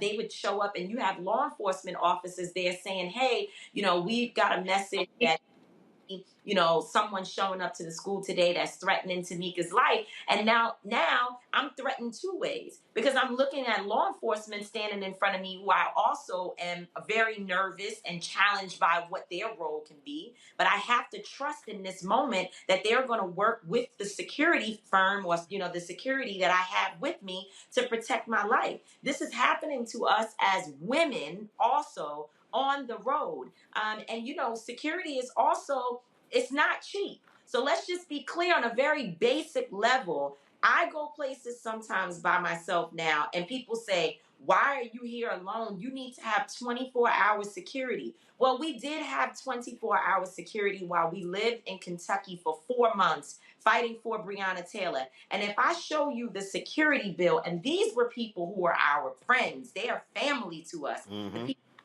us. But it's for someone to leave their family and stay with you for 24 hours a day, driving the car. We could not go to a restaurant and eat food, just order from people who are in the back in the kitchen cooking, and we don't know that they're looking out into the restaurant. They see us there. We don't know what they might do to our food, right? Because we know that one of the ways that they've been able to hurt and harm our leaders has been through food. And so we had many layers of issues, to your point, Roland, that people do not see or even understand. Having to hire someone to come in to make sure that we ate every day. Because, by the way, when we were in Kentucky, we were on the news every single day. There was nowhere that we went in Kentucky that people were not aware. Those are the troublemakers. So how do we know who's the chef in the back that's cooking up our food and putting whatever, God knows what in it? And so when people start questioning, why do you need to raise money? You know, what is the money going to? Well, how come you guys have a chef? It's not just vanity. This is necessity for our lives. And it costs a lot of human capital. It takes a lot of resources to be able to protect those people who are out there putting their lives out, you know, putting ourselves on the front line and putting our real names, our real profiles on the internet. And I'll say this last thing, that, you know, if there is a younger leader or someone listening right now who's trying to figure out, what do I do? Because sometimes they're being attacked. Do not engage. I learned that hard. I learned because, you know, Roland and others pulled my coattail. Linda took Twitter completely off my phone. I remember waking up one day and there were 400 unique mentions about me in articles on the internet saying that I was finished. You know, my career was over. They were calling me all types of names, reverse racism. I mean, you name it. They were all over me on one day. And I sat in a dark room, so depressed, because how do you get out of that? We don't even have the tools, to Linda's point about being concerned about, you know, what we are doing in this country and how we're going to protect and defend our democracy, whatever little bit we have left. We don't even have the tools necessary to fight back against people who have been working to undermine our movements and our society for far too long. And we better get ready, because it's only going to get worse. Greg Carr. That's right. Thank you, Roland, and thank you both, Tamika and Linda. You didn't mention any names, Tamika, but I can say that I talked to Farrah Stockman at the New York Times for about an hour about ADOS, and when it was clear that she couldn't get me to say what she wanted to say, when she ran the really underwhelming article, was really so full of misrepresentations, I wouldn't even quote it. So when I read that Christmas Eve article accusing y'all of anti-Semitism with Farrah Stockman's name, just reminded me that there's been, to be charitable, let's just say a quality drop-off at the New York Times. But at any rate, and they love patting themselves on the back for doing things they should have never done in the first place. But my question is really about the victories that you all have had. And I think about those in this very specific two instances. I've got students at Howard, and I meet students all the time. Some of those students were in the streets with y'all in Louisville. Some of them are Louisville residents. You all are heroes to them. And I know that sustains you. And I think about the fact that so many people, millions in this country, many of whom would call themselves hating your guts, have material benefits because Ossoff and Warnock are in the Senate instead of two Republicans in Georgia because of the work that you all and others did in that battle, that war here in the state of Georgia. I wonder if you could share with us what, you know, maybe an example or two of moments beyond these cameras, beyond this print, beyond this weaponized propaganda and the lowbrow journalistic standards that have kind of amplified this stuff. Some of the stuff beyond the cameras that have kept you inspired and encouraged. Linda, can I just jump in really quick? Because you know, Linda is a great orator, and I would love for her to just run down all the things that we've done and the accomplishments. But I just want to tell this one very quick story. You talked about Warnock and Ossoff. Well, Lucia Macbeth, Congresswoman Lucia Macbeth, she was standing on the stage with me in 2017 when we brought out all the mothers who lost their loved ones to different forms of violence. She and I were standing on the stage and we looked out at the sea of women, and she said, I think I'm going to run for office. That was in 2017. Look at her now. She is a congresswoman, and that happened because she decided that there was a market for her, that there were people who would support her, and the women got behind her and supported her in her campaign. And this woman, who was known for being the mother of Jordan Davis, became now a congresswoman who was able to use the fire that she has in her belly from the story of her son being murdered by a white supremacist to go out into this country and try to make real change. Those are tangible things that happened with the Women's March that we can tell you, and there's so much more. Yes, thank you.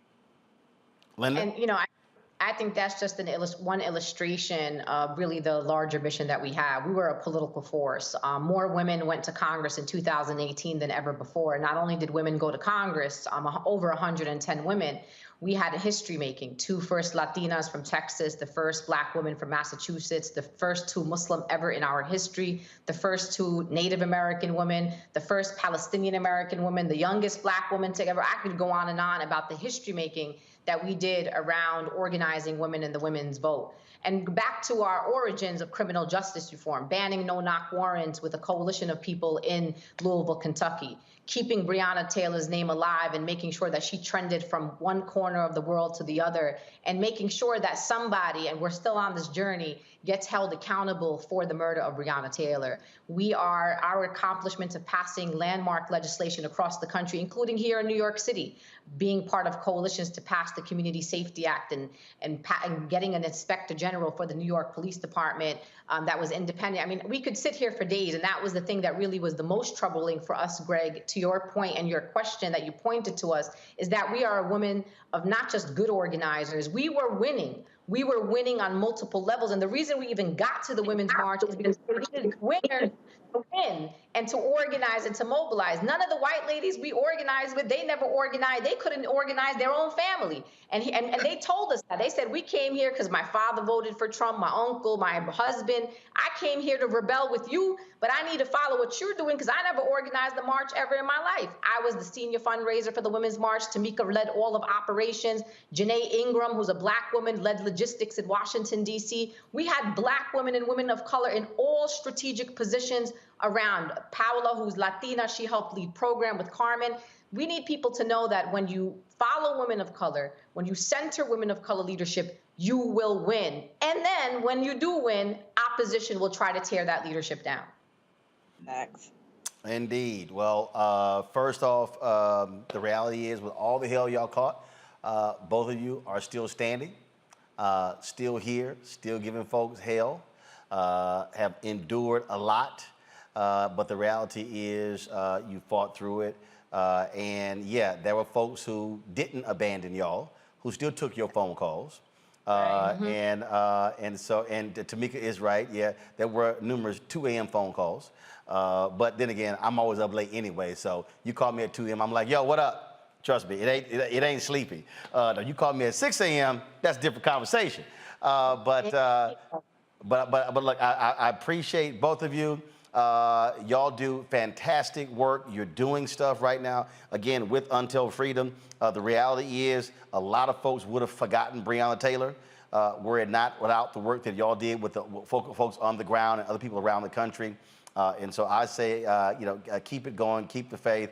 And of course, y'all know y'all can call me at any time. And like I told y'all then, anytime y'all got something to do, just give a brother a holler. You'll be on the show. It's not like we have layers here. The only boss I got is Jesus, so ain't nobody above me. So I ain't got to ask nobody.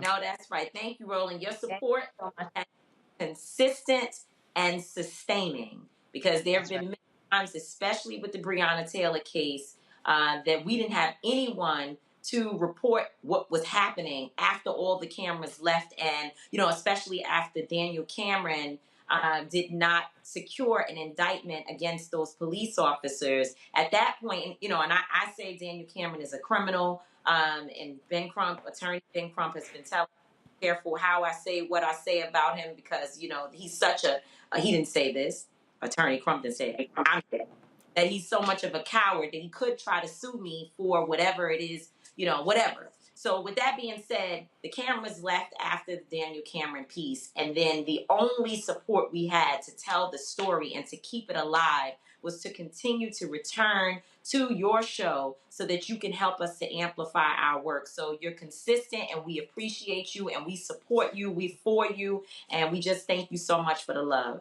We certainly appreciate it. So y'all keep swinging, and we'll be right there. Because again, as MLK said in his book, Where Do We Go From Here? Chaos or Community, he said there are 4 institutions primed to position black people, wanted to liberate black people. He said one of them was a Negro press, but this is what he said: they must maintain their militancy and not fall for the conservative.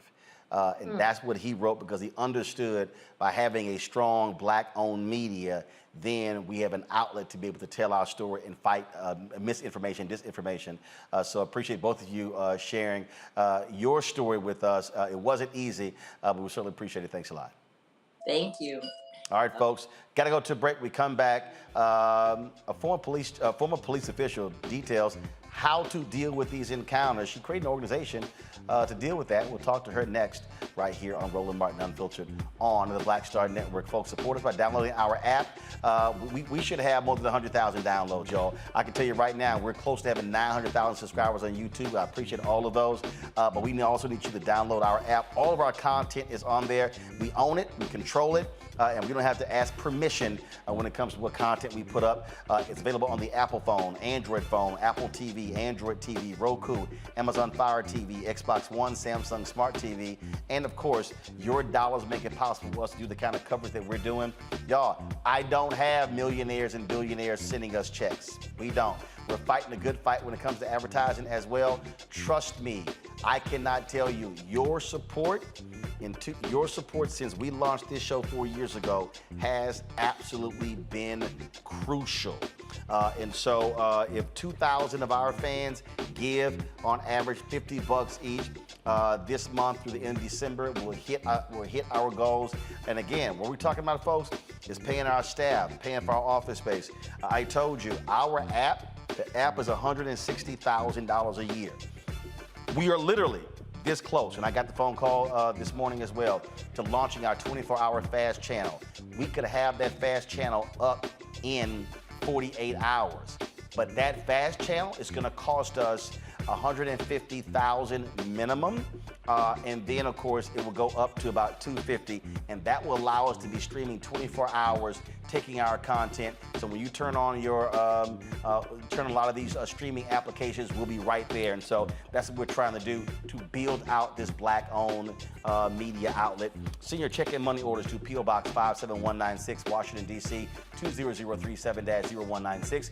Cash App, $RM Unfiltered. PayPal is R Martin Unfiltered.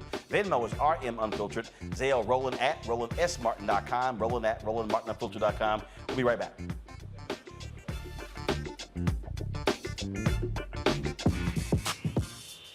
When we invest in ourselves, our glow, our vision, our vibe, we all shine. Together, we are black beyond measure.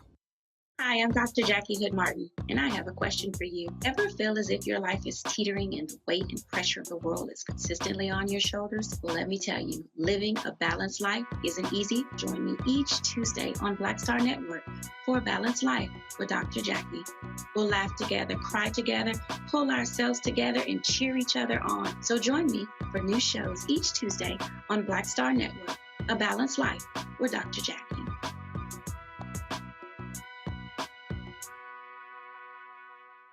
When we invest in ourselves, we all shine. Together, we are black beyond measure. We're all impacted by the culture, whether we know it or not. From politics to music and entertainment, it's a huge part of our lives, and we're going to talk about it every day right here on The Culture with me, Faraji Muhammad, only on the Black Star Network.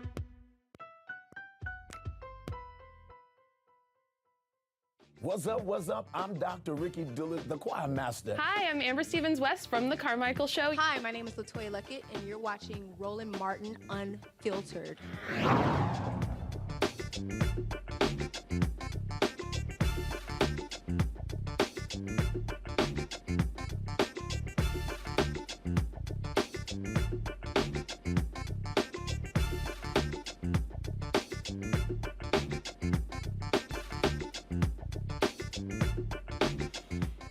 All right, folks, we've detailed many times what happens in these encounters with police and how people respond. Well, my next guest was the first African-American female to achieve the position of deputy chief within the Durham, North Carolina Police Department. Once she retired, she said, you know what, I want to teach folks how to deal with these issues. She's creating an organization that teaches life-saving strategies to employ when interacting with law enforcement. BJ Council is the founder of UN50.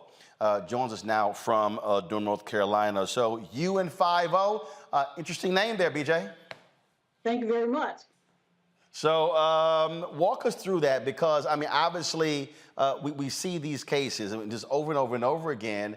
And even when you take a Sandra Bland, you know, she knew she hadn't done anything wrong, but that cop was, when he said to put your cigarette out, and she reacted, he said, get out of the car, he knew the law and he used it against her, because when she said no, he said, boom, I can now arrest you. Yeah, I mean, he did, and unfortunately it ended the way that it did, yes, sir. And so with your organization, so what are you teaching? What are you walking folks through? I'm walking folks through to basically exercise their rights. And, you know, being a black female, the first thing, I'm black. I'm not defined by being a law enforcement. I'm defined by being my blackness. And so my community is dying at the hands of law enforcement, and I'm trying to teach them to exercise their rights. And what I found out as a black police officer is a lot of our community don't know how to exercise their rights. And that's what I'm trying to get them to do. And when you say exercise your rights, what does that mean? They're constitutional rights. They're things that they just don't, that we can do. You have the Fourth Amendment. To say no to a search doesn't mean that the search won't happen. It just means that you are now exercising your right to say no to a search. And if the officer has enough, they can search. It doesn't mean the search won't occur. It just means if the officer crosses the line and is starting to violate your right, if you arrest it, then you tell your lawyer he violated my rights. And then you have the Fifth Amendment. The Fifth Amendment means you don't have to answer any questions. Basically, what I tell my folks is answer the basic stuff: date of birth, name, and your address. After that, if you want to talk to police, talk to them as much as you please. But, you know, our leader just used the Fifth Amendment approximately 140 times. So we all can use the Fifth Amendment if we choose to do so. So it's just getting people to understand that. Well, actually, Donald Trump used it 400 times during his deposition. But even with that, what you just said there, we had the pastor on in Alabama who was watering the flowers. Law there, he didn't have to give him his name. And because he was a former police officer, he said, I don't have to give you my name. They said, yes, you do. He said, no, actually, no, I don't. That's the law. And so it's understanding. So with your class, so how are y'all doing this? Are you having individual classes? Are you having online stuff? How are you teaching folks to understand their rights? So what's your protocol? So it's mainly in person and virtual now, obviously. But we just do that in person, and I'm listening to the black community because I'm trying to give folks a safe space, and they can say anything that they want to say about law enforcement. I make it really clear in the beginning of the conversation. I'm not interested in whether or not you like police or 12 or whatever it is you're calling them now. I'm interested in you getting home. The ultimate goal is I need black and brown bodies to get to the house. You liking the police or the reason they stopped you is not an issue for me. My issue is that you need to go home and get home safely. And the way to do that is to basically cooperate with law enforcement and get through the interaction. I understand that I understand the history. Okay, I understand that. But what the main thing is I need folks to get to the house. Absolutely. Reese, question. Yeah, I mean, how do you balance cooperation with not self-incriminating, like invoking the Fifth or whatever the situation may be? I'm just curious about that. Yeah, the thing is, I just looked at the News One did an article on 131. The one that I looked at and read was 131 black men and boys were killed by law enforcement. And I studied that, and we went through that and we looked at it. And what it said was most of the interaction, if you cooperate, you're going to get home. Those individuals died for resisting. 80 of those 131 individuals resisted by either charging at the officer weapon or resisting or running. So what I'm saying is don't run. cooperate so you can get home. Not saying that that's always the thing. I'm reading a book called The Anointing of Ease, and a 5-year-old told his aunt that he was being chased by a bully. She said, what is he chasing for? I don't know. And then he said, why are you running? I don't know. And the thing is, the next day, he didn't run, and the bully didn't do anything. So the thing is, if you don't run, the officer is going to have a lot of difficulty in trying to articulate to a leadership and people in the jury box why you shot somebody that stopped and put his hands up. It's going to be hard to defend that. So my thing to the community is stop running and cooperate with the officers, because it's going to be hard to articulate to them. Because the first thing they're going to say if you resist is, I feared for my life. What I'm saying is take that away from them. Take that away. If you cooperate, then it's going to be difficult for them to articulate that I feared for my life. So stop running is the thing that I want folks to do, because it's cooperating and getting home. Greg? Thank you, Roland. And, such important work. I was reading one of the pieces of research you undertook, the disproportionate minority contact research you did. And you were talking, I guess, after training and having workshops, particularly young people's awareness of their rights seemed to increase, by a fifth. I'm wondering, what's your general sense of how much we know about our rights in any given encounter with law enforcement? We don't know. And that's what I'm trying to get people to understand. We don't know our rights. We don't exercise those very constitutional rights. Because a lot of times, as a police officer, if I got you, I got you. Okay? All I need is your name, date of birth, and address. I'm sorry. No, go ahead. So if I've got enough to make the arrest, you cooperating, because it's a job. So so that's another thing. People got to remember it's a job. And so, but you have the right to say, it's just exercising your right. That's the big thing, just to exercise, and knowing that you don't have to answer any questions if you choose to. Just give them the basic information and then say, I want to speak to a lawyer. That's it. That's it. Thank you. Nola? Thank you. Thank you so much for doing this very important work. My question is around the issue of trust. I noticed that even in my own work in a national security space, sometimes people are apprehensive about, where I may work, who I may represent. Even my father thinks I'm some kind of Jason Bourne character.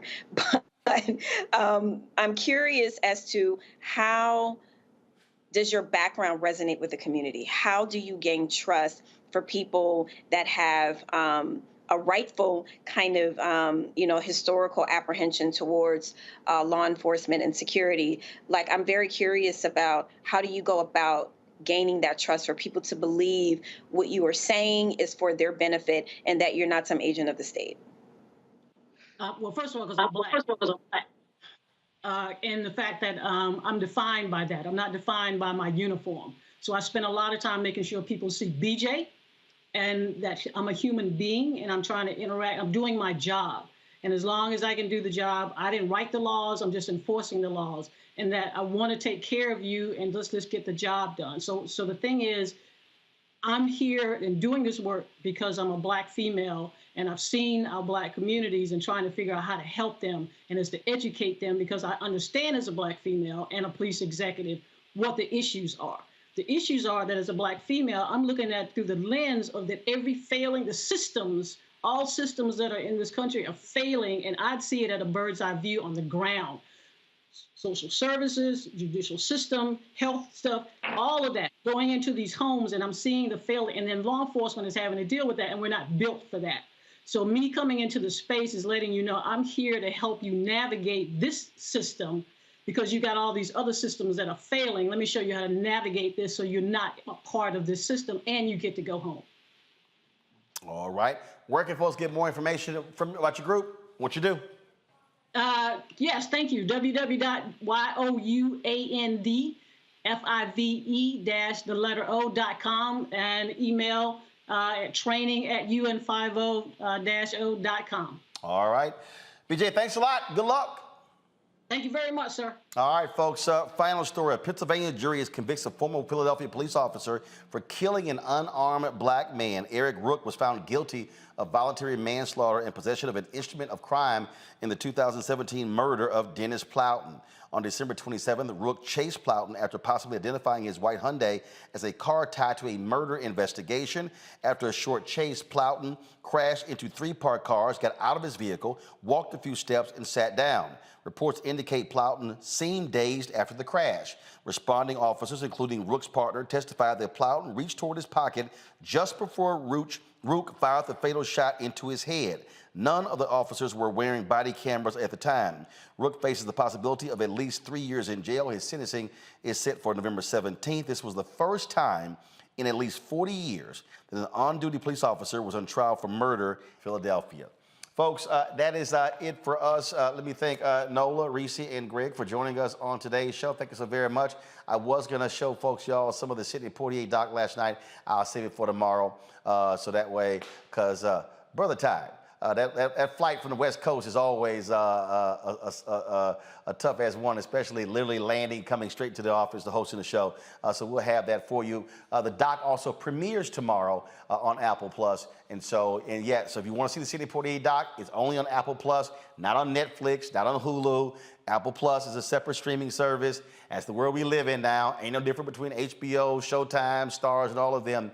So the Sidney Poitier documentary, Sidney, is going to be on Apple Plus. And so we'll show you the comments that were made last night by Reggie Hutland, Oprah Winfrey, as well as the Poitier daughters. Folks, again, if you want to support us in what we do, please download our app, the Black Star Network app, available on all platforms: Apple phone, Android phone, Apple TV, Android TV, Roku, Amazon Fire TV, Xbox One, Samsung Smart TV. And of course, you can support us by providing your resources, joining our Bring the Funk fan club, send check and money orders to P.O. Box 57196. Washington, D.C. 20037-0196. Cash App is $RM Unfiltered. PayPal is R Martin Unfiltered. Venmo is RM Unfiltered. Zelle is roland@roland.martin.com, roland@rolandmartinunfiltered.com. Let me thank Ola Murphy, Linda Peavy, Archellis Pons, Cheryl Jackson, Vanessa Howard, Vincent Wright, Clifford Jones. Let's see, Paul Martin, Crash, Vincent Porter, let's see here, Helen Smith, Winston Freeman, Nelson, Dexter Grant, Rivette Riley.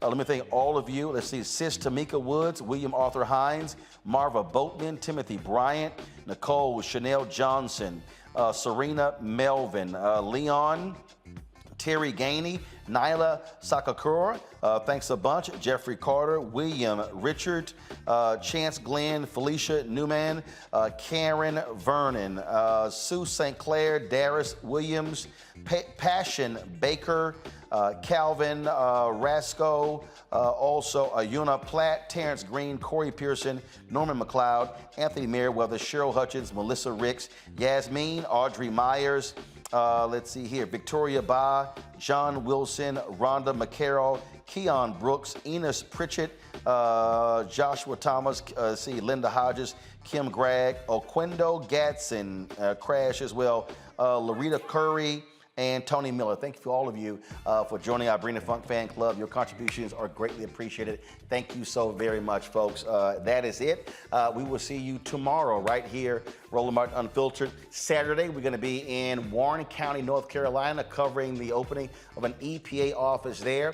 Michael Regan, the EPA administrator, will be there. Reverend Dr. William Barber, Derek Johnson, NAACP, and so many others. So we'll be live streaming that. So we'll be on the road in Warren County, North Carolina on Saturday. That event is going to be from 1 to 3 p.m. And so look for that on the Black Star Network. Folks, that's it. I got to go. I'm going to take a nap. I'll see y'all tomorrow. Holla!